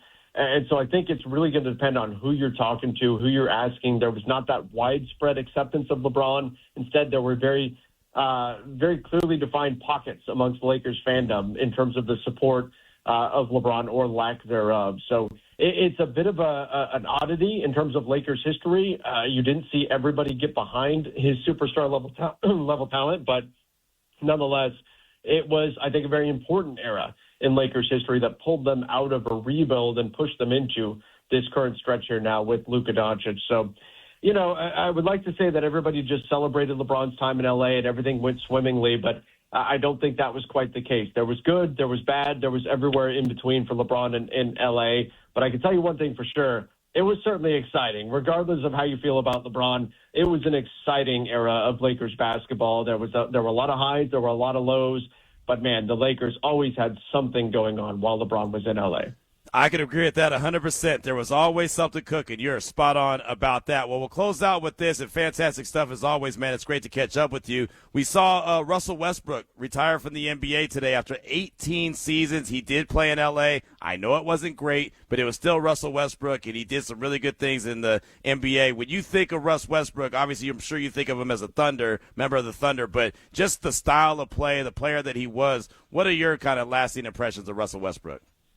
I mean, just a phenomenal athlete, a very clear first ballot Hall of Famer. This is a guy who, despite, going into an NBA era where three-point shooting and offensive efficiency were so important, this was a guy who was able to overcome deficiencies, in those areas and still just be so impactful on the floor. I mean, an MVP, one of the very best players in the league, and brought the athleticism that we talk about at the point guard position to a completely different level. So, happy for Russ that he decided that this is time for him to ultimately call it. Unfortunately, things didn't go according to plan in Los Angeles, and I think that will, unfortunately, tint Lakers fans' perspective on Russ to a degree.